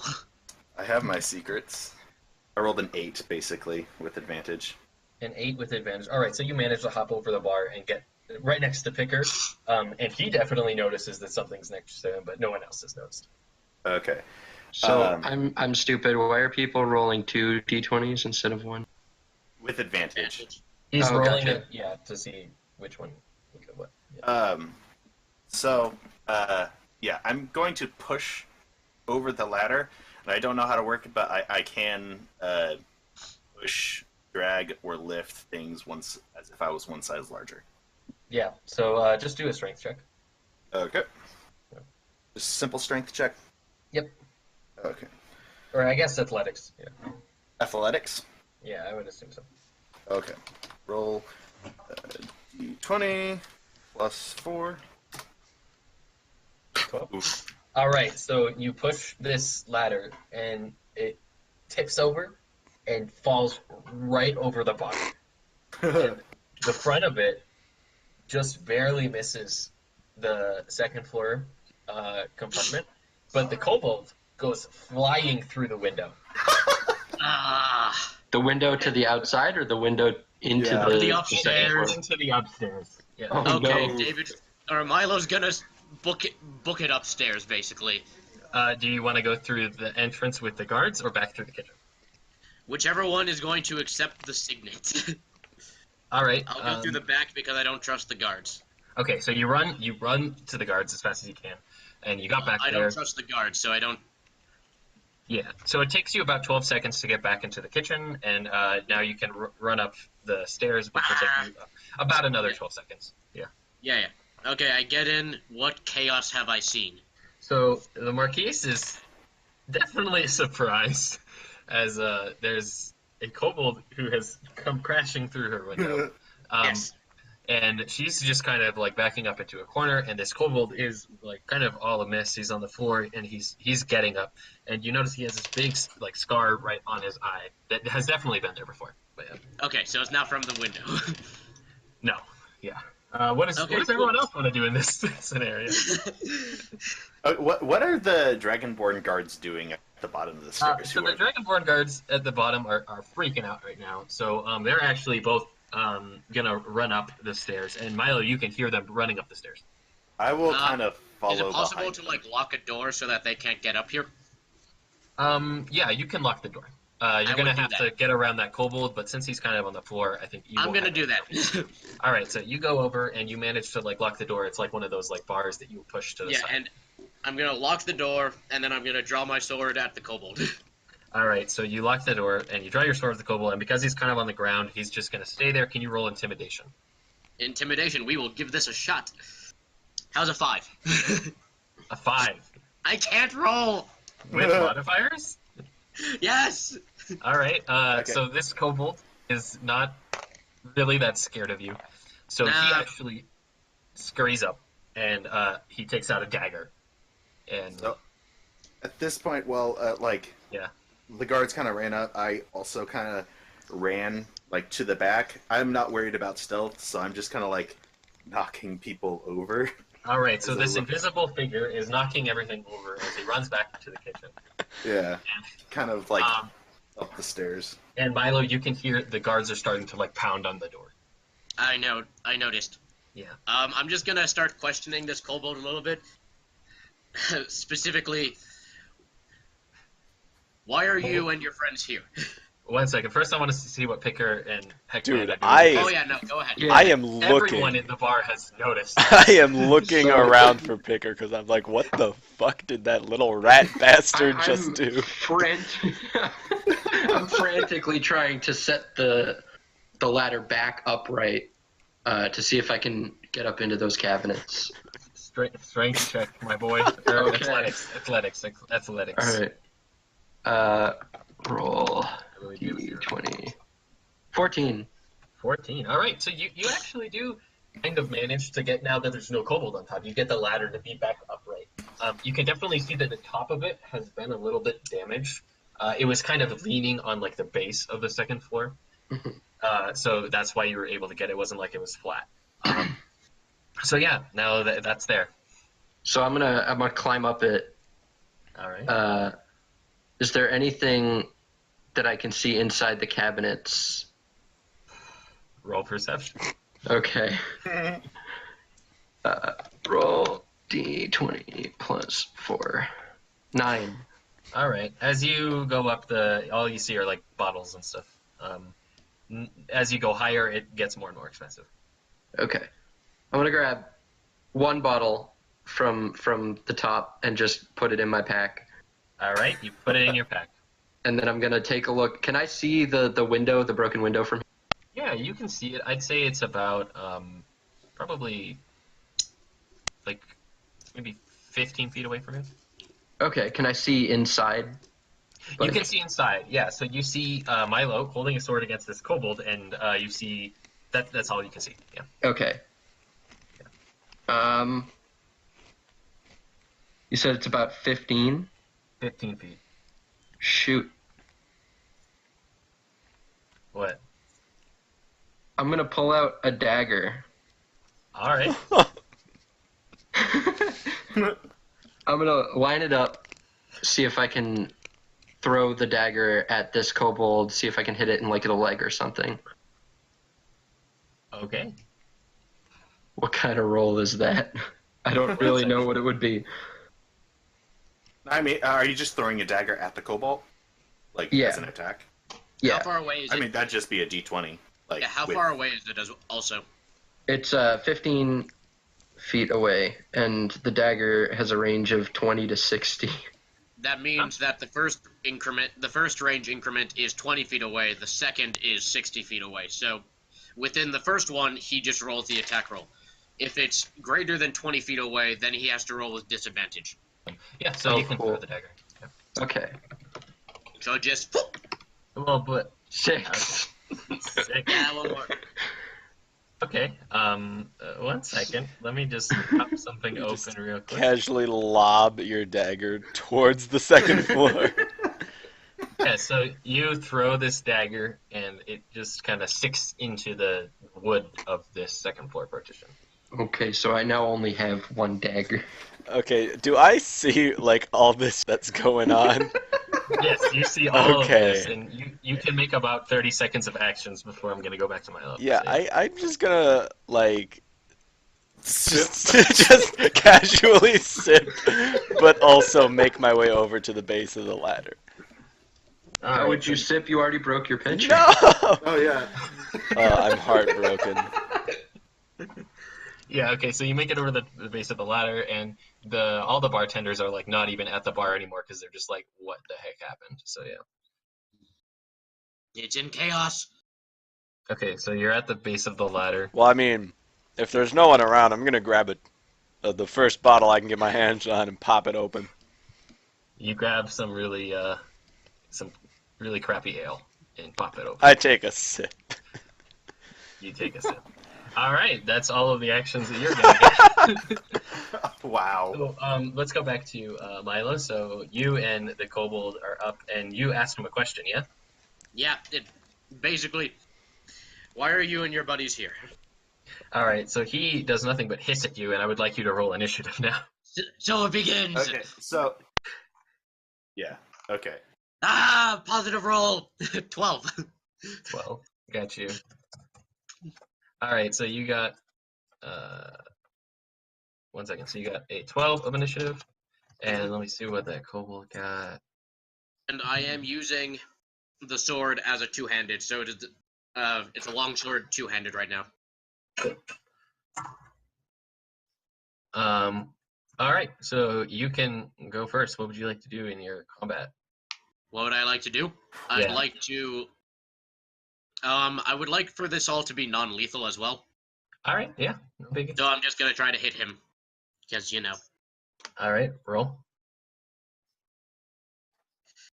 And with the long sword, I get a 5 to hit. That was cocked. Oh, how's a 23? Now I can roll. All right, Nice. hit your damage. I assume that hits. Yes. So damage is a D10 plus 3. Yep. And he will be taking 6 points of damage. All right, he is now on the floor. You've gotten him down to his wit's end. I knocked him out.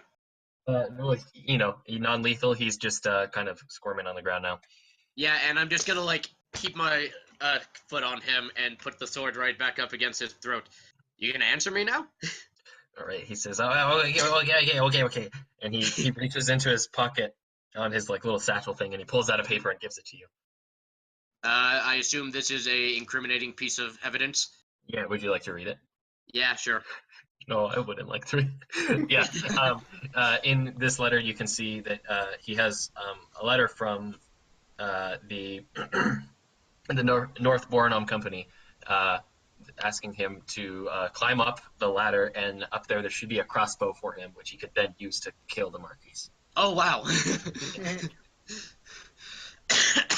So yeah, that's what you find. And now back to Boris. You were in the kitchen, still in I this. like how quickly that went. What would you like to do? Yeah, I'm kind of like not seeing all this, so it's like, oh no, the Cobalt is up there now. I kind of ran past the first doors, up the stairs, like quickly open the door. So like, you have like Milo has this paper now and is like pointing the sword at the Cobalt on the ground. Okay, the Marquis turns to this door that was just opened by seemingly no one and screams. Yeah, I just kind of so like I'm immediately gonna turn back around and get my sword ready. yeah, I'm like Also, y'all don't see anything. I just kind of run over and punt the Cobalt. Oh, All right, so the kobold's just gonna get woo! Because I kobold- probably took my foot off of him. the kobold is knocked unconscious. Oh, so he's not flying anywhere. I mean, he hit the wall. Okay, good. And so I just see a these kobold guards go are still flying. these guards are still pounding on the door, and you notice that it kind of starts to budge, like the top of the Yeah. door kind of caves in a little bit. Yeah. Also, as like I kicked him, like my like invisibility shifts. Mhm. I also don't look exactly like I did before. I kind of did, but you knew me as kind of like the short, like 5 foot tall old man. I am now 8 feet tall. What? Yikes.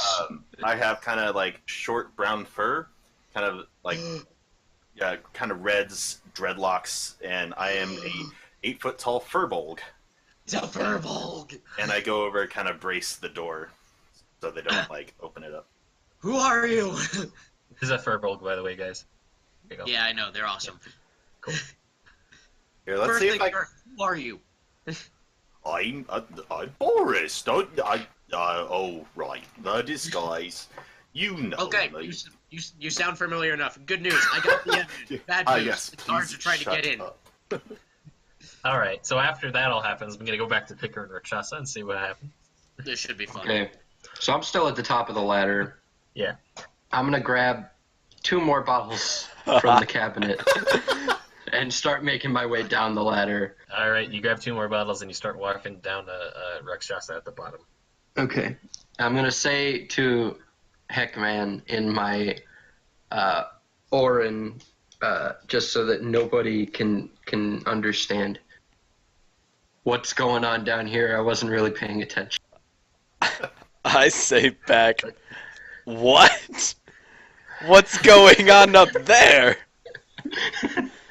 I took some stuff. Oh, I tried to throw a knife and it didn't work. There's a kobold in the room with that Milo guy, and Baurus is apparently this big ass thing, 8 foot tall creature. I look like this. I don't have the who color. are either of those? I do not recognize these names. So Boris is Caleb. Baurus And is I just Caleb sent a and picture Milo of is David. Beautiful. The other 2 guys are in the other room with the lady we're supposed to be protecting. What happened to our body double? Where'd she go? Oh, dude. Probably Yeah, not. she's gone. How do we get up there?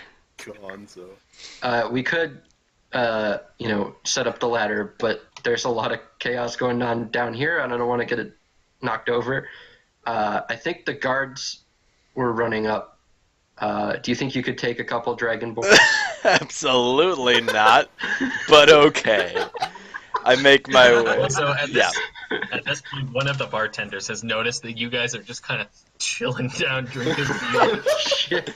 and he knows that you gave him money and stuff, but he's not happy with any of this. So this half-orc bartender kind of runs up to you and pulls out a little bit of a dagger, and he's like, "You guys have any explanation for this?" I fucking book it towards the back, where those guards were stationed before. All right, you run a whole 60 feet over to the, or maybe less, like, what's it? You run a good football 35. You run a good 35 feet over to the entrance, and Rakshasa is still just kind of standing there. Yeah, well, I also start trying to book it. All right, so you're kind of running, but you're a little drunk, so you're gonna kind of run towards the bar and then trip, and you kind of fall over the bar. Who put this bar here? All right, I'm gonna go back up into the top floor now. Heckman, or excuse me, Milo and Baurus, what are you guys doing? I'm gonna go to the lady and try to calm her down just a little bit. She goes like, "What the hell is going on?" Just calm down. That was your killer. Here's the notice that tells that you were going to be killed. I assume that you would like to hold on to this. She grabs it from your hand, kind of peers at it, and then she's like, "Okay, we should go to my safe house now." Also, that's friend. I point at the giant thing. And she goes, like me bracing the door from the guys, I kind of timidly like wave and hello, I'm Baurus. Boris, keep the door shut. I'm gonna take her somewhere safe, okay? Oh, door. Boris, And can I'm you gonna lead can her you roll downstairs. can Boris roll athletics? Yeah. Roll d20 plus 4. What was it? 14.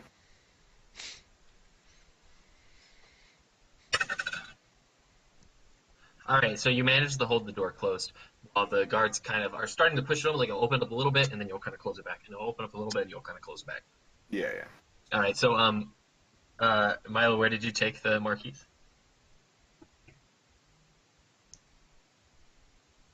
Milo, what are you doing? Internet. What What happened? are you, so he's just holding the door. The door's closed. Okay, cool. I am going to take her downstairs. Cool. So Just into the bar. y'all are in the kitchen No, now. we're gonna see if is there like a back exit out of the kitchen that doesn't lead into the bar? You can either perceive that or ask one of the cooks. I will ask one of the cooks. And the cooks, they kind of look at you and they look at the marquise, and they look back at you and they look back at the marquise, and they're like, "Yeah, there's an entrance over here behind this false cabinet," and they open up this like cabinet that has some food in it and stuff, and then they kind of reach in and push back, and there's an opening that leads out into the night. Yeah, I would never have found that. Yeah, let's go. All right, so you and the marquise kind of hop out. Okay, and I will tell her, hold still, and I'm gonna go grab my pony and bring him back around for her. All right, so you're going and doing that, and while that happens, let's go back to Heckmann and Pikker. So I'm at the front entrance or the back entrance? You're at the front entrance. Okay, I'm just so, gonna. like, basically, on your left is a stairway up, and you can see two dragonborn guards like banging on a door, and on your right is the exit. Hey, Heckman. He's 30 feet away. Can I scream, "Hey, Heckman"? Yes, Heckman hears you. Do you want to help Baurus, I can. or do you want to just fucking get out of here? I think I've had enough for one bar pub run beer. All right. Just meet me outside when you're good. Oh ready to yeah, get no, outside. I'm good. We're all just still shouting Okay. this over 30 feet of the bar. So I kind of run out the door, Okay. and that's me, I suppose. All right, and Heckman, so this bartender comes over to you and kind of picks you up. And Me? Then, No, no, Heckman. Oh, Heckman. Okay. And then she punches you square in the face for a whole 4 points of damage. Yikes, Mundo. What do you want to do? I I'm sorry if I've upsetted you. And I get up or try to make my way out again. Okay. So you're gonna start heading towards the door, and this um, bartender is gonna yell at you and scream thief. And now the other two bartenders have kind of looked at you. They're back behind the bar though, trying to pick up any of the broken bottles from this huge mess. And all the kobolds are still like kind of swarming around. But So they don't I'm look like they're gonna hurt you. I'm still outside the door, but I'm kind of looking in. I'm gonna mimic that one bartender and scream, "No wait, false alarm." Roll deception. Okay. Roll d20 plus 4. 19. All right, so everyone in the room believes you. The one bartender who is beating up Heckman turns around and is like starting to talk to this other bartender. So no one's looking at Heckman anymore. I proceed to scurry. You managed to make it to the door. Oh, that's nice. All right, so both of you are at the door, and you see Milo coming around, and you can see him from where you are, and he's like grabbing his horse or his pony. It's a pony. Hey, isn't that He's that guy? It's that guy. Oh shit, what up? It's that boy. It's your boy, Milo. Milo. Do I have a horse? Or would that have been something I knew already? I think you would have known. I keep forgetting. I keep looking for a horse, but it's never there. Is there a place where people have their horses hitched up or like a stable nearby? That I could Yeah. steal a horse. Yes, there's a bunch of horses next to Milo's pony. Okay, I'm gonna run over towards Milo and try and steal a horse. All right, Don't you Milo, take my pony. do you want to acknowledge that Pikker is here? The What? what? Milo, would you like to say anything to Pikker, who runs up next to you? I'm gonna get Pikker. Good. What are you doing? I'm stealing a horse so we can get away. Roll animal handling. Me? No, the other guy Stealing a stealing a horse. horse. Okay. D20 plus 2. Also, Michael, I Roll. would like to bring my pony back around to the Marquise lady so that she can use it to go to the safe house. Yes, one Oh second. boy. So first Yeah, off, Pikker tries to unravel this horse, but the horse is not having it. So he's like kind of jumping all around and stuff, and Pikker gets knocked back just a little bit, kind of bumps right into Milo. Pikker! I'm sorry. I thought I could do this. I saw it. I saw some other guy do it once. And In a movie. Pikker, make Well, sure no. the nobles don't get away, okay? I'll try. I run back over With towards that, the door. With that, I will leave around the other side. Okay, so Milo, you're going back around the other side. With the pony. Heckman, Mhm. what do you're standing in the doorway. You've seen this interaction between Milo and Pikker. What do you want to do? Yeah, so I kind of just assume I hear the guard say thief, no wait, false alarm. And I just kind of assume Pikker was in that mess somewhere. So I still am thinking like there's guards out for my ass, or there's bartenders out for my ass. So I'm just gonna try to like slip around the bar into like maybe a dark area, maybe by the horses. I go towards Okay. Pikker. Cool. So you're now with Pikker, and let's shift back up to Baurus. So you're in this room. Hey, how's it going? You're in this room alone, and these Dragonborn guards are swearing you out from the other side of the door. No one else is in the room, by the way. Now, except an unconscious kobold. So what do you want to do? Okay, let's see. Is there anything like near me, like desks or something that I can place at the door? There's a table with a bunch of food on it. Okay, I'm going to, if I can, grab the table real quick, like put it in front of the door, and then exit the premise. Yeah. Okay. Can you roll acrobatics? Acrobatics. You Yes, have to minus leap 1. majestically for that table. Apparently. Can't wait for this unconscious kobold to come back in like 30 sessions. Oh yeah, that. Oh yeah, he's still kind of in the room. I should He's He's on the unconscious. floor get. in a slump. Yeah, I should probably grab him on my way out. Roll d20, minus 1, or. Oh, Oh no! So that's not good. you try to grab the table, but you didn't like really guess the distance correctly, so you kind of have fallen over, and now the door is like opening up and kind of slamming on your foot. So you're on the ground, and the door still can't quite open yet. What would you like to do? oof. I would like to cast Entangle on the guards outside. All right, go ahead. Grasping weeds and vines sprout from the ground in a 20-foot radius, starting from a point within range. For the duration, these plants turn the ground into an area into different terrain. Let's see.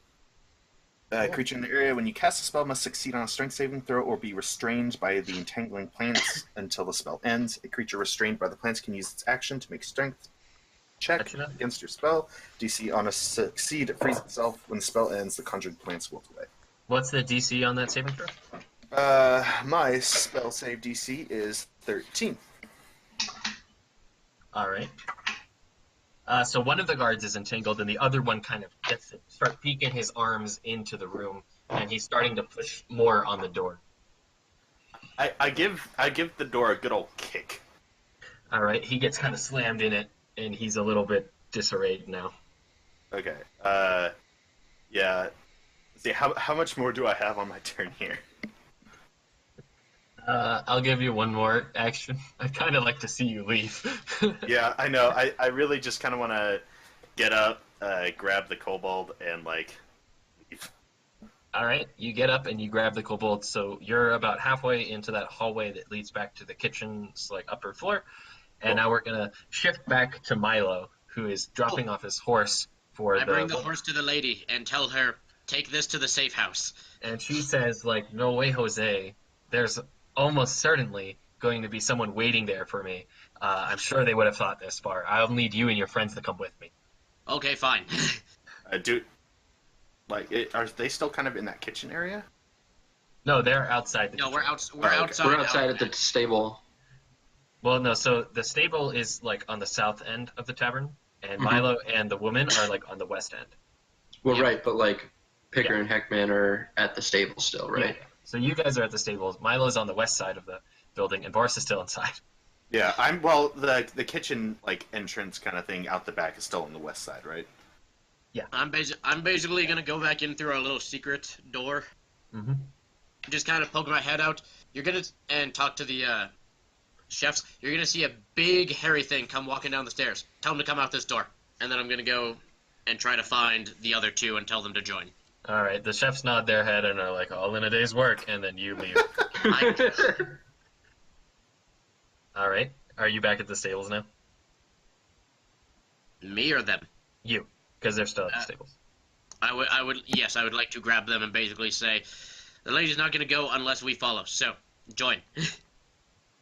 Okay, I'm gonna try and take a different horse because that other one clearly wasn't having my shit. Oh my goodness, no! Animal handling. It's gonna be faster if I'm on a horse. +2? Yeah. 21.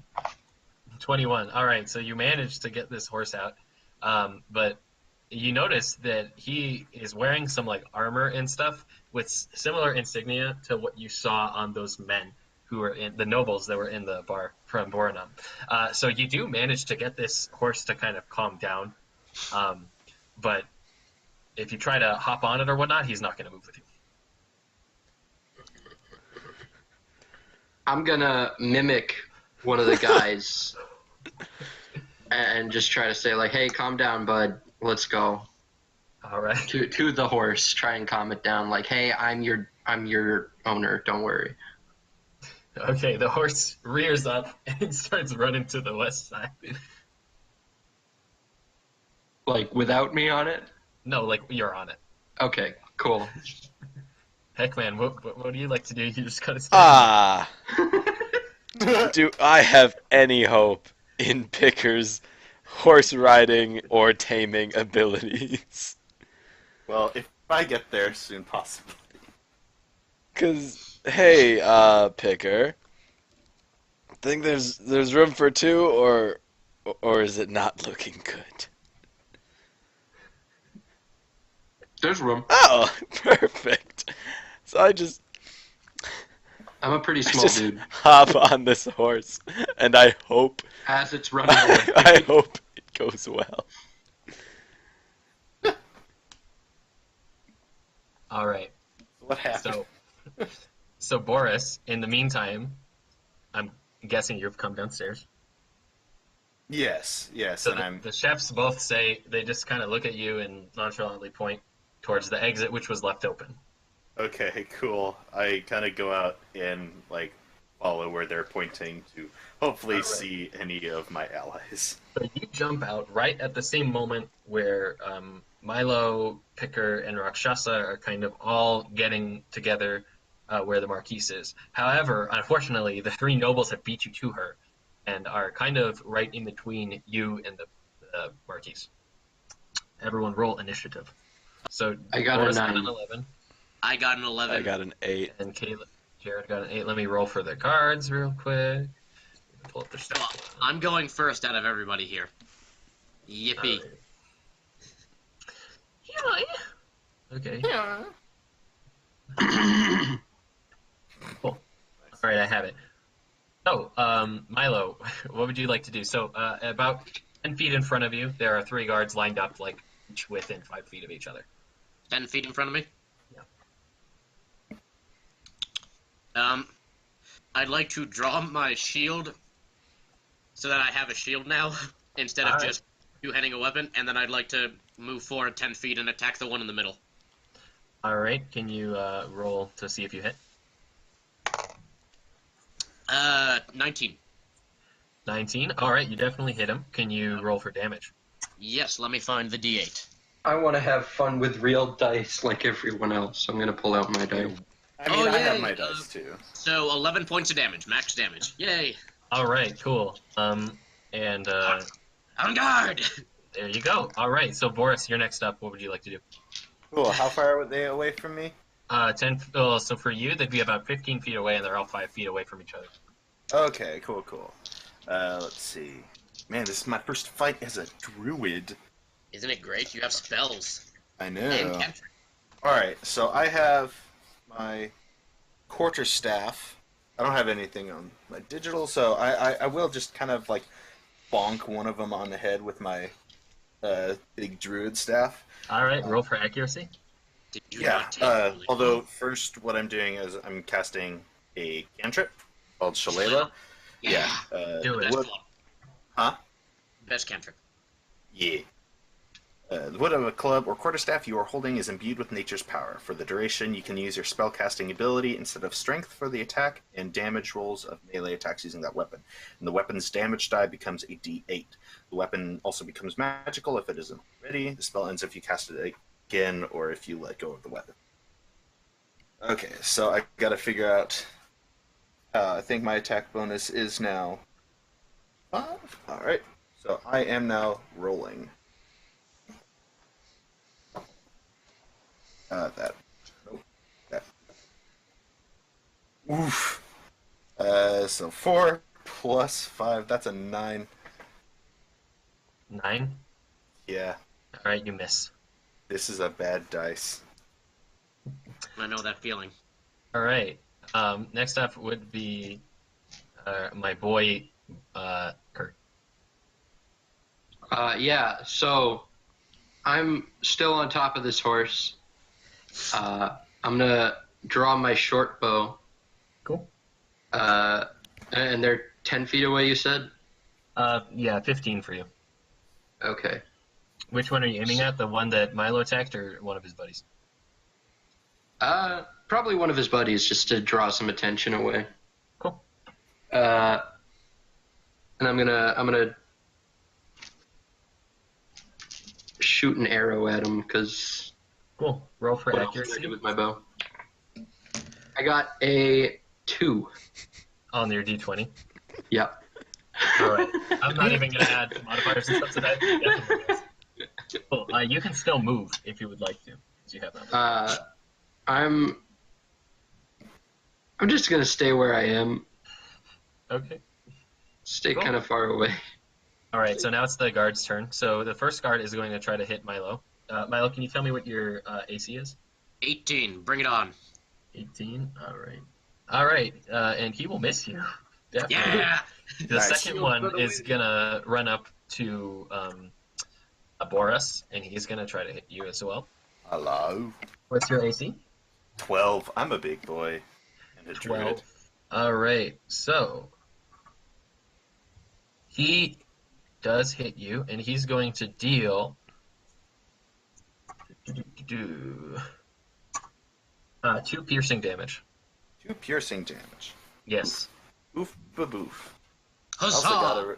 I also gotta remember that I need to be careful of how much health because I'm a druid and I'm a little more squishy. Cool. So then this third noble is also going to run over to Milo and try to attack him. Wait, the third noble or kobold? Noble, I'm sorry. Did I say kobold? I heard kobold, but I'm also deaf, so. No, yeah, he's a noble. I mean, he could be a noble kobold, but he's actually a noble human. So Please don't throw kobolds. he's gonna roll, and he also misses. Man. Yeah! Oh, all right, Jared, it's your turn now. I mean, paladins have good AC, so. Uh, I am wearing heavy armor and a shield at the moment. I Lovely. explicitly did it for this reason. So there's two of these nobles are right next to where Milo's standing, and one is right next to Boris. So they're about each 15 feet away from you. okay. So I just kind of whisper to Pikker real quick. I'm like, hey, are these the bad guys? Yeah, these are the bad guys. Okay. So I'm just gonna chuck a hand axe into the mix. Really not much of a ranged character, but I'm stuck on this horse. And which one would you like to throw it at? I'll throw it at one of the. Well, actually, I'll throw it at the one that's bothering Boris. All right, Cool. Go ahead. Roll for accuracy. So that would be your D20 plus if you're proficient in hand axes, and then plus your strength. All right, so I got a natural 19, so that'll be 23. Cool. So you definitely hit him, and now you can roll for damage with the hand axe. All right, so that'll be a 6. With 6 damage given to this bad boy. Alrighty. And now we're gonna swing back to Milo. Your turn. Okay, who's next to me? I got two of them So near me. there's one is right in front of you, which you have hurt, and then there's one on your right who has not been hurt at all. I'll go for the one in the middle, or the one who I've already hurt. All right, go ahead. Roll for accuracy. Ooh, I don't think an 11's gonna do. No, you miss him. Ah, no. Cool. I mean, that's my turn. I don't have spells or anything yet, so. You can move if you'd like.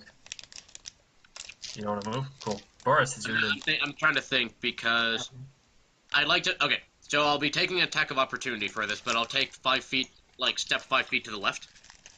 All right, so yeah, he's gonna try to attack you.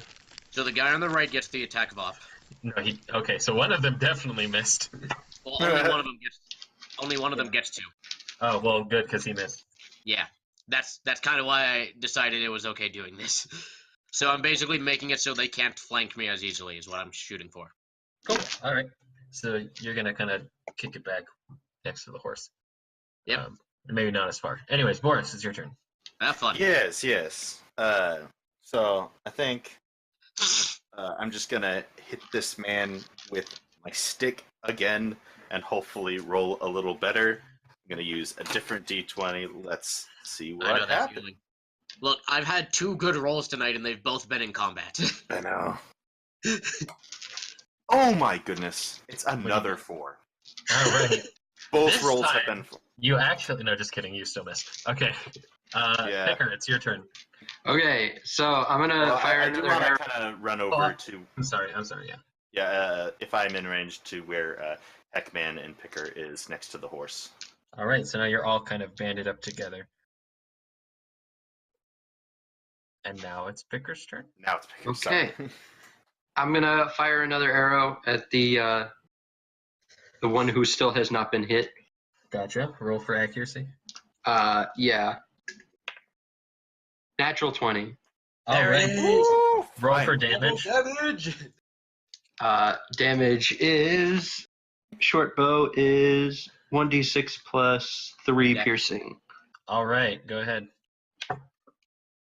You're not gonna believe this, but it's a 6. All right. He straight up dies. You shoot him right in between the eyes, kills him. Nice. Max damage. Cool. All right. So now, unless you would like to move, I'm gonna move on to the guards. I don't think I want to move. All right. Y'all are both I whisper to on board. Heckmann, "Hey, you're still on this horse with me. Would you like to be closer?" I sure wouldn't want to be farther. Okay, I'm gonna move the horse ever so slightly. All right. You move 5 about feet. 5 feet. Yeah. Cool. All right. So now the nobles, excuse me, are going to move. So the first one is still. He's going to run back to Milo and he's going to try to hit you. And he does hit you actually. I've been hit. Yeah. And now he's going to attack you with his rapier. So let's see what. Yeah. Well, hello, Chips. See, I've been muting myself Oh. whenever I take a snack. I don't know what you're talking about. It was the first Unfortunate. time. How much damage, Milo? Milo, I wasn't You- chips, it was cookies. Milo, you take 10 points of damage. Ouch! Dang. All right. Are you Ow. still First alive? level, that hurts. I am still up. All right. The second noble is going to run over to Baurus and try to hit him. Really wishing I had my lay on hand still available. All right. Baurus, Yes. the second noble lands a critical hit on you Oh. of 6 That's- damage. Or excuse me. No, 8 damage. 8 That's it? damage? Yes. That's it. Well, I mean, as I only had 9 health to begin with. You're still. That's still less No. damage than I took from a normal. No, Well, no, I mean, like, I got hit twice last time, which means I was down to 7. Oh yeah, This you're is 8. screwed. I'm down. so you're a -1, so you have been knocked unconscious. That is unfortunate. Welcome to Alright. death saving throws now. Cool. Level 1. Level 1. Yep. All right. So, Heckman, would you like to maybe, attack? Yeah. I have a second hand axe that I'm just gonna chuck into the mix. Are y'all just gonna stay on the horse? Oh yeah, we're doing great from up here. Don't worry. Yeah, our teammates are dying. We're still making it. So I'm gonna hit the same one I hit last time, unless he's super dead. Is he still alive? The one next to me. Yeah. Yeah, no, Okay. he's alive. He just killed Caleb. Sorry. So for the accuracy check, I already forgot. That's my proficiency bonus. Proficiency, D20, strength. Okay, cool. Oh, and 1 second, Milo, what's your armor class? 18. Oh, I'm sorry, you didn't take any damage. Yeah. All right. So for accuracy for the second hand axe, Yeah. I have a 15. 15. Awesome. Okay, you hit him. What's the That's the damage? KDR. Yes. I'm gonna go for another 6 points of damage. All right, you throw this hand axe and it lands right in the guy's shoulder and he just falls over. Ha! his I eyes. got one. Nice. Milo, it is now your turn.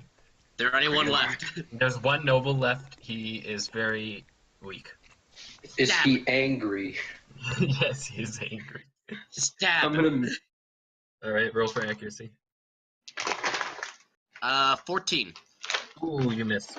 Dang it. Okay, Baurus, it is your turn. I believe now you're supposed to do a death saving throw. Cool. I'm trying to remember how it's been Just a a while D20. since. A D20, if it's greater, 10 or greater, you pass. If it's 9 or below, I'm going to roll on Discord because so far actual dice have not served me well. Whoops, I that's should an probably extra. learn that lesson. Roll Lula.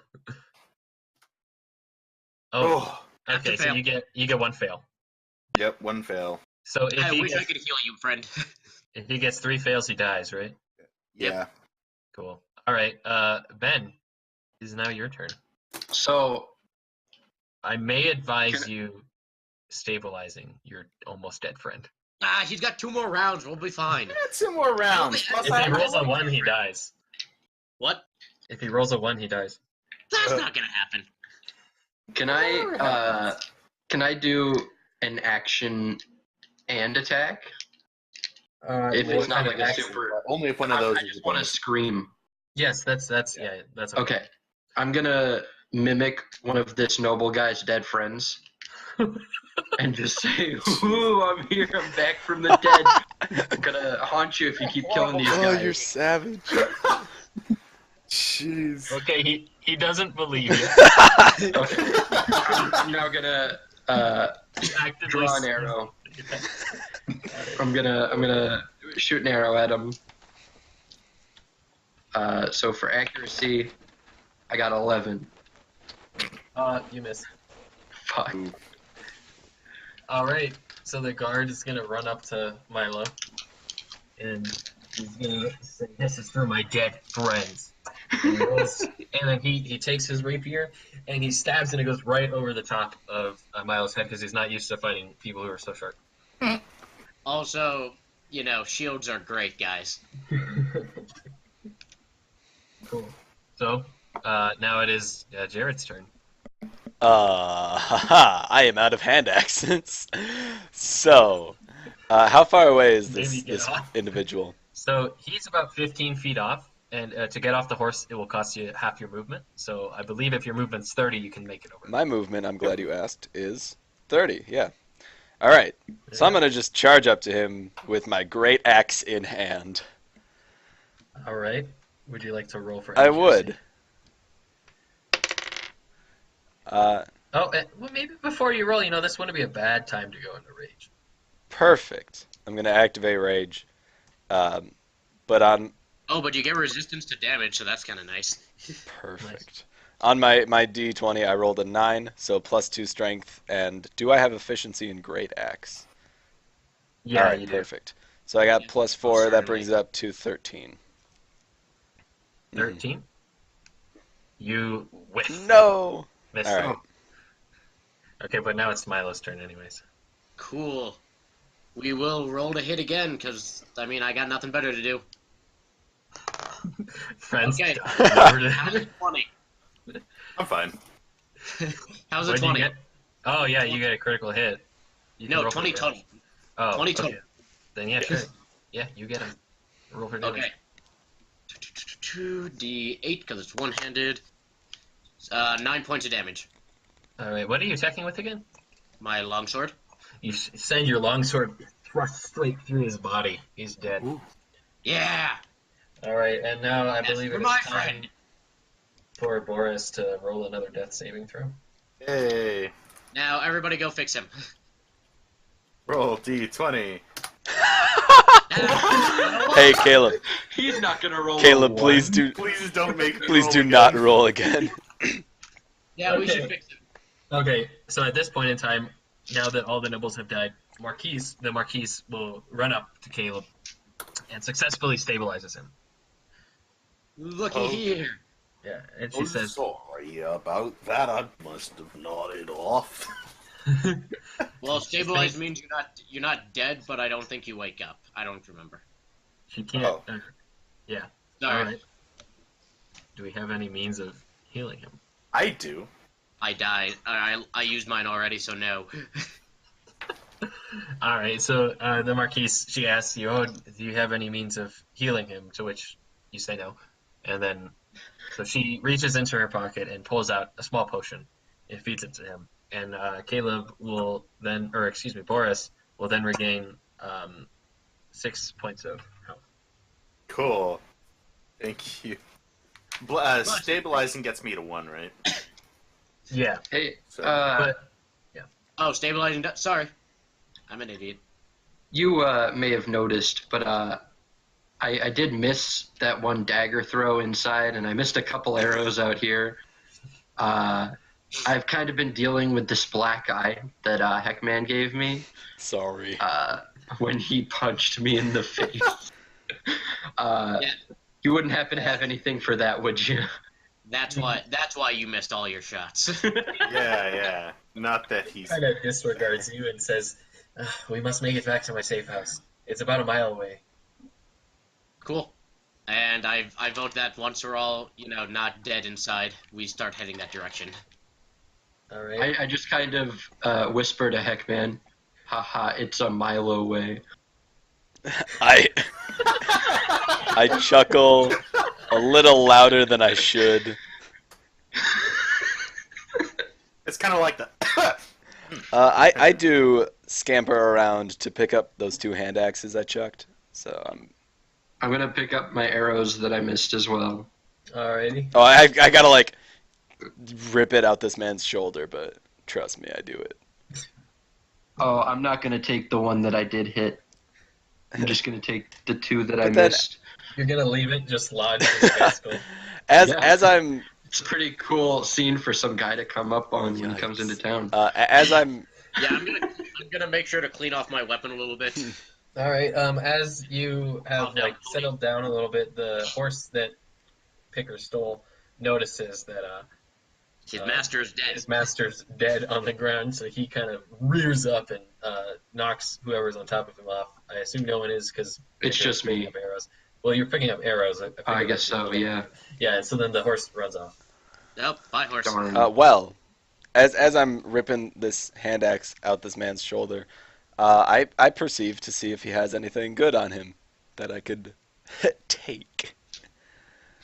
Yeah. So. Oh, right. Huh?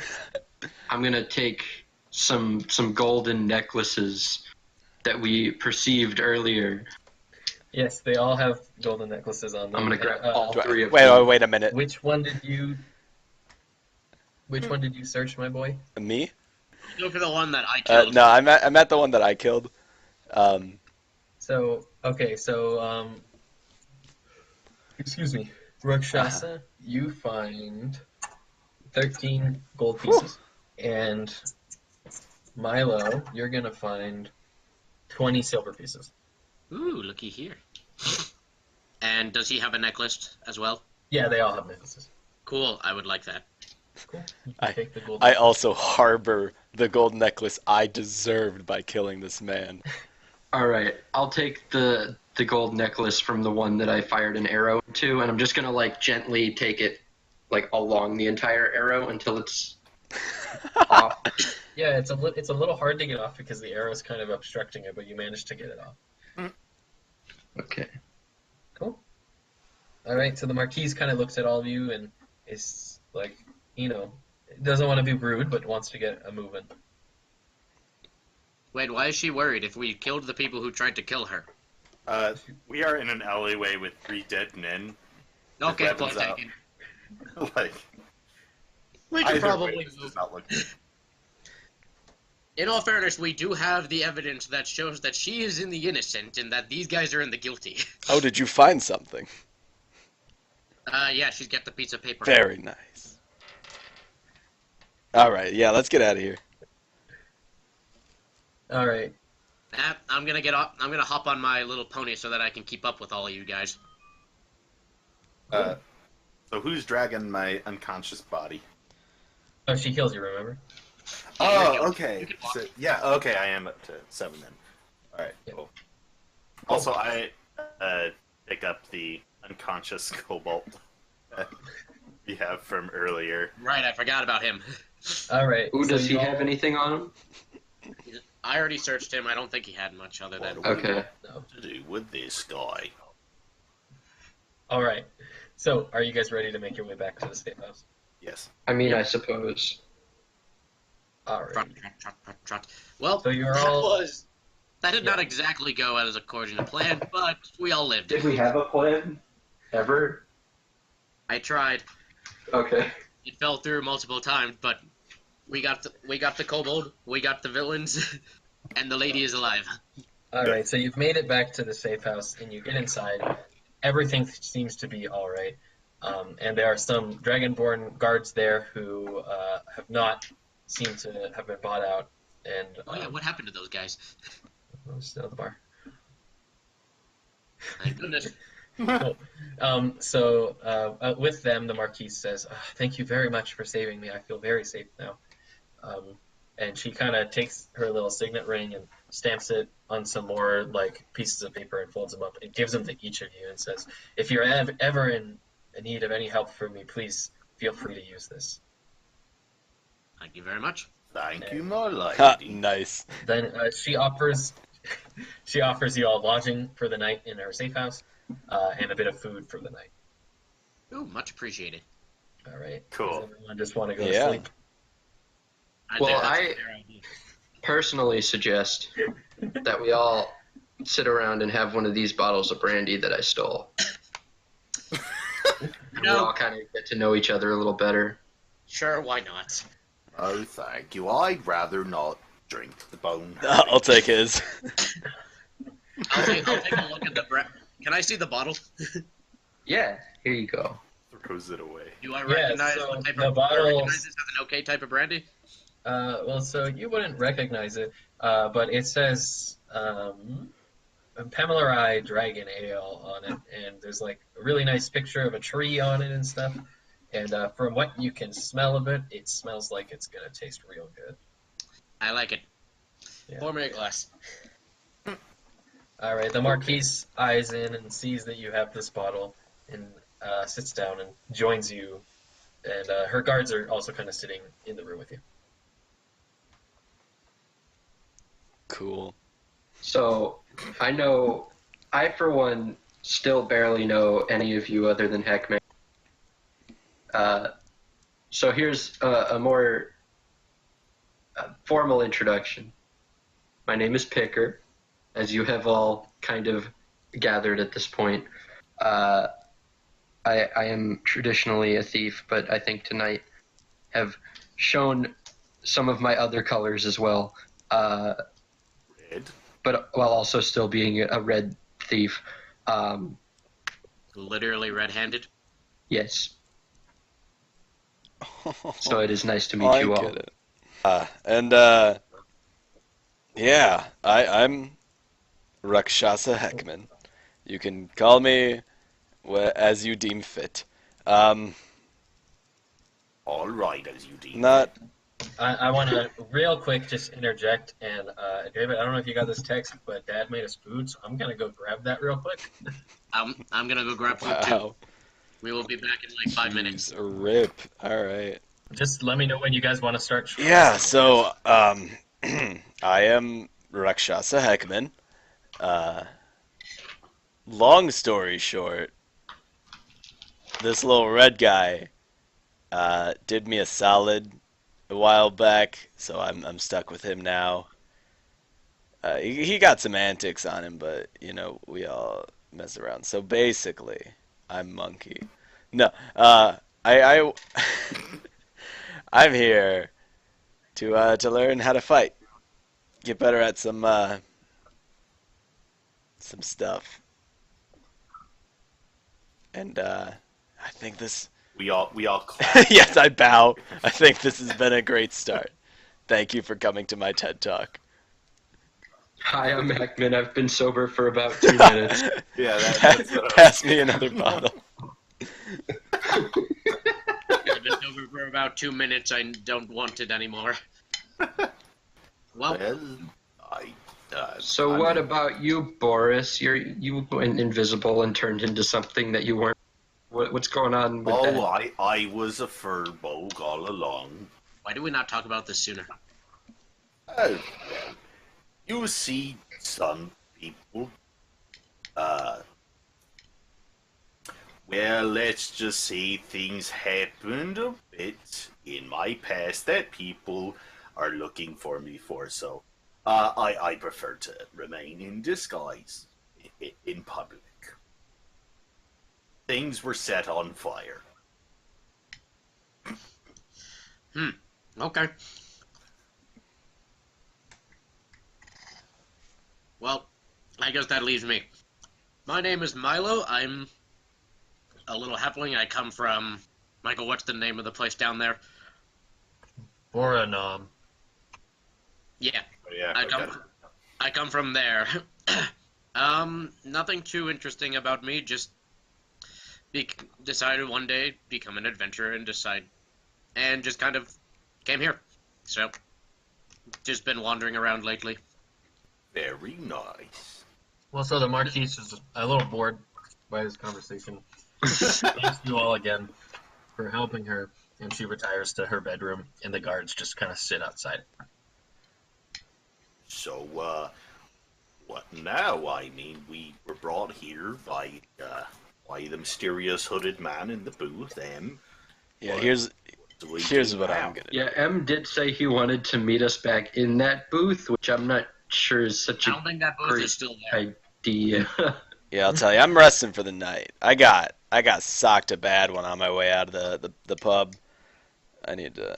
Yeah, I've I got socked a bad one on my way into the pub, so So I'm gonna go to sleep, Y'all caused that. and I'm gonna make sure we. I vote sleep I'm as gonna well. make sure we find this M kid in the morning. All right. all right. Everyone do a long rest. Yes, sir. Oh, and this is a good time to give you all experience points. That would be good. Everyone gets 25 XP. Wow. Wow.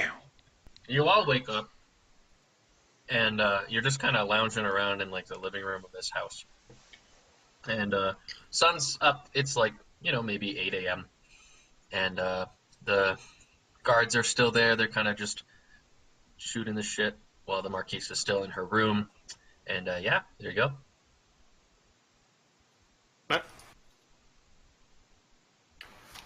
So, where are we exactly? You're still like out on the countryside next to this town, about a mile away from the tavern. There's not really much around you other than A like mile away. a mile away. I Yeah. chuckle harder that time.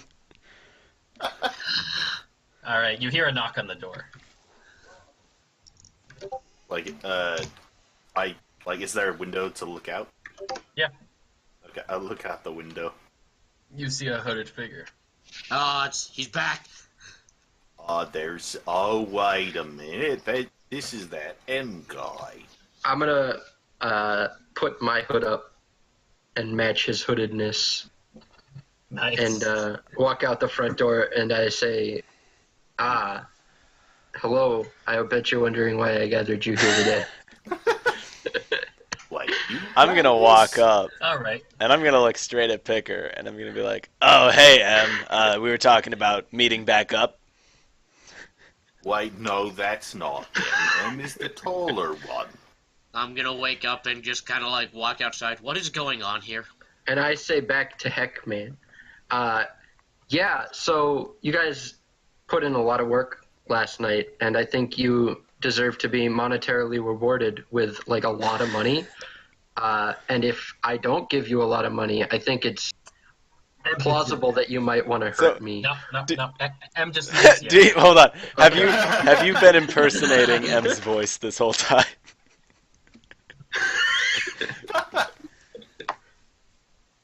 Okay. Anyways, M is there, and he's holding a bottle, and he has a satchel with him, and he walks into the house, just kind of pushes through all of you, and he says, "Well done, everyone. Well done. My master is quite pleased with your unorthodox methods. You caused quite a scene, and it became very clear you gathered sufficient evidence." He kind of sees the kobold who is still unconscious and seems to have stopped screaming over in the corner. And I poke holes in the box. on the back of his then M reaches over and pulls out a crossbow from like his back, and he says, "This was found up in the cabinets where all the liquor was. It was probably going to be the murder weapon used." But Michael, huh? the kobold was non-lethal damage. Yeah, He but should then be alive. Caleb came in and hunted him. Yeah, but unarmed damage is always non-lethal unless you're a monk. Yeah, Is but that a is that a Bad news, bud. is that a full size? Bow. full size. Out of curiosity, is that a full size crossbow or a hand crossbow? It's a hand crossbow. Okay. Could I maybe have the hand crossbow?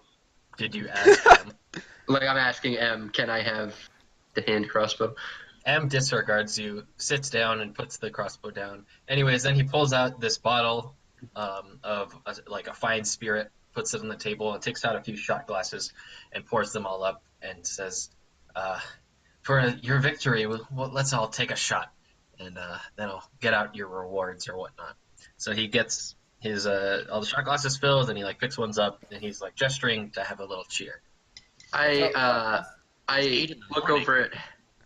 look over at Heckmann and I'm like, hey, don't drink that. And I hand him a whole bottle of brandy because I know that Heckmann is a pretty heavy drinker. Hell yeah. I take the bottle of brandy. I also take the shot of spirit. Okay. So- Did you cheer? With Ah, him or yes. no? No, I cheered with the shot. Yeah. I am waiting to see Clink. if M drinks his shot, assuming he has one. Yeah, M drinks his shot after. Well, Yeah. yeah. I I'm do gonna like. take mine I for, do you kind of know, want to more like than roll 5 minutes after I just woke up. What do you want to roll? I'm sorry. like perception just to like because he hasn't like raised his hood. Like Yeah, you can roll perception. I kind of want to like. I kind of like want to make it like a little bit like I'm kind of like leaning down to see into his. You want to hood. be obnoxious Alright. about it, you're saying? I want to rip his hood Yeah. off. Yeah, go ahead. Roll d20. Perception +3. Cool. It's 18. Yeah, so you kind of peer over his shoulder and you start to try to look into his hood, but he kind of turns away and hits your hand down before, and then he hands you one of the shots and says, "Please, my friend, drink." No, thank you. I don't like. And Milo, you haven't drinking. Pikker, have you? I have indeed drank my shot. All right, so he looks over at Milo and he's like, "Please, friend, it's a gift." It's too early. All right. So, in about 5 seconds, both Heckman and Pikker both fall over onto the floor unconscious. Hot. Cool. Yeah, I'm gonna go was grab my that? sword. And with a flick of the wrist, M casts a spell, which then puts both Baurus and Milo to sleep. What? Dang it. I was gonna argue, but then I remembered the spell, and there's no way we're gonna beat that. As you are falling over onto the floor, and you're just drifting to sleep, you can see M kind of stand up, and he brushes his hand off and kind of looks a little frustrated. But yeah. So you're all unconscious. I'll kill you when I wake up. All right, so you all wake up. He kills him. Thank you. Roll credits. You have bags over your head, so you cannot see, and you're bound behind a chair with your arms together, and your feet are bound together as well, and you seem to be bolted to the floor in these chairs. I'm gonna speak in Orin because I can't tell if anyone is near me because clearly I have a bag over my head. Hey, Heckman, are you there? Do I hear him? I say in Orin, yes. Yes, I am here. Are you here? Yes, I'm here. And then Are I you speak in here? common. Hey, Milo, Baurus, are you also here? Ah, yes. Hello? I think so. I can't really see much. In Pretty Orin, sure I hear Heck- wherever here is. I think that's the better question. in Orin, everyone hears this, but only Pikker and Heckman understand. Mhm. In Orin, you hear someone say, "Your secret languages won't help you here." I say in Orin. Oh god, they speak Orin. I mean, it's not really secret. It's just that no one else knows it. Anyway, so you hear this Not voice. common. Everyone hears this voice from in front of you. Seems like someone's in a room with you. Can I tell who it sounds like? Because if I can mimic anything, I should be able to distinguish between different voices, right? You have not heard this voice before.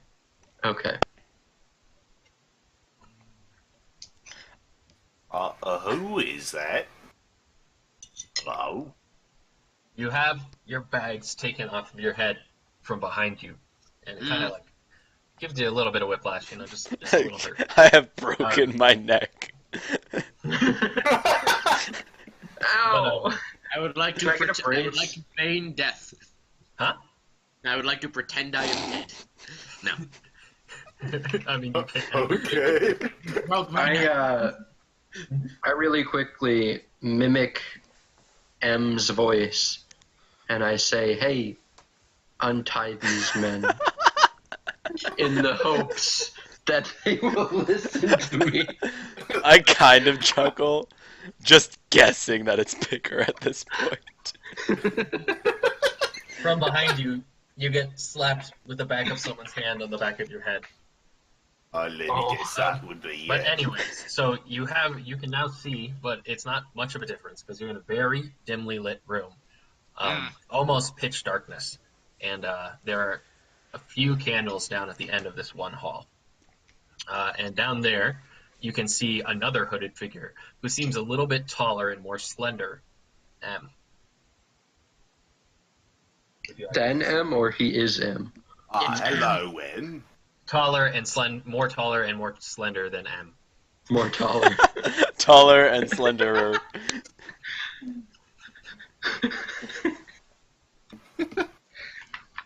Would you like to say anything? Slender Man.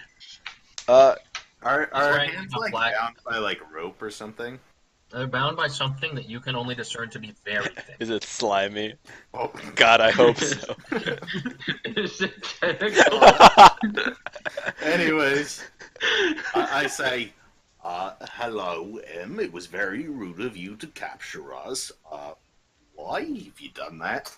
So this person who's in front of you says in common, so you can all understand. I am not M. I am who M works for. And you, They look a lot alike. you have all done very well. Well, I mean, we were. tied up. Why are we tied up? We were cooperating. Yeah, I drank the funny smelling for the liquid. most At part. the point, we've been nothing but polite.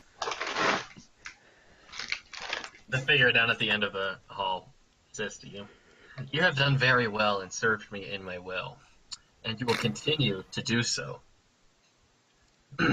See, Or I am a man who needs certain things to be done in the following few years, and you are going to be my agents who do so. and if we refuse, All the bounds, all of your binding is set free, and you can all stand up. Oh, that didn't answer the question. The man at the end of the hall Is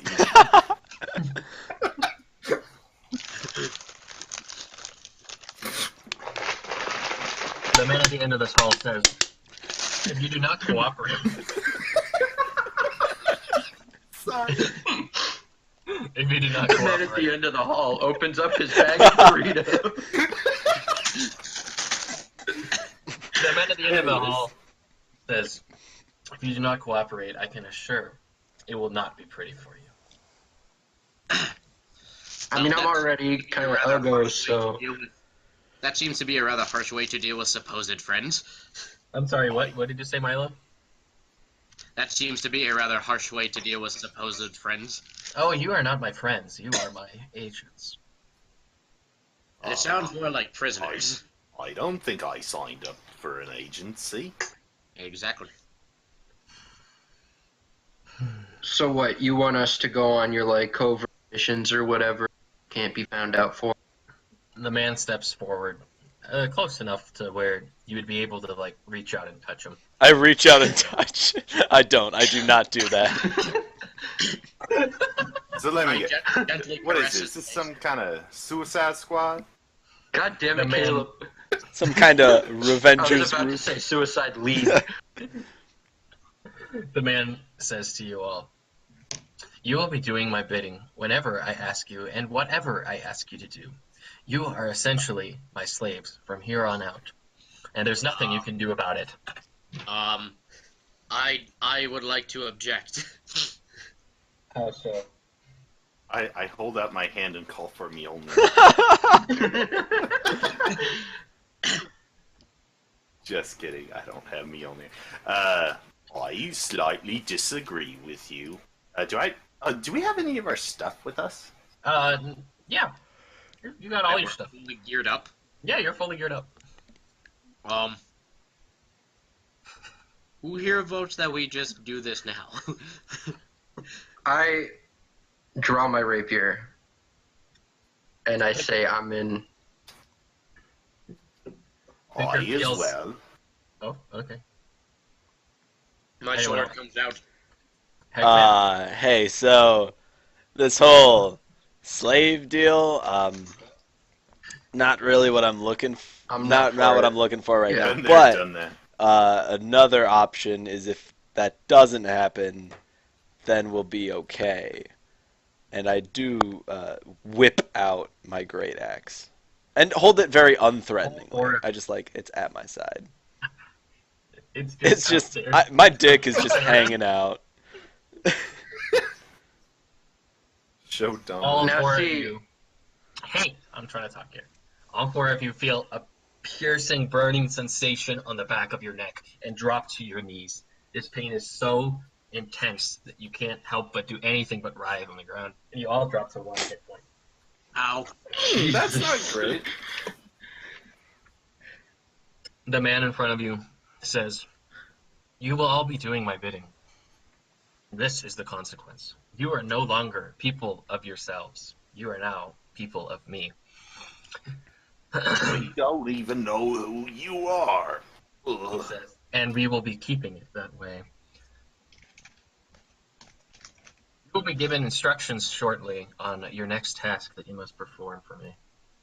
And if any of you object, I can tell you." Sorry, you cut off there. I The did DM not hear just walks away. The man at the end of the hallway walks away. You'll be given instructions later, and if you don't follow them, you're gonna die. Basically, that's basically. Fair enough. what it said. All right. Any of you want to say anything?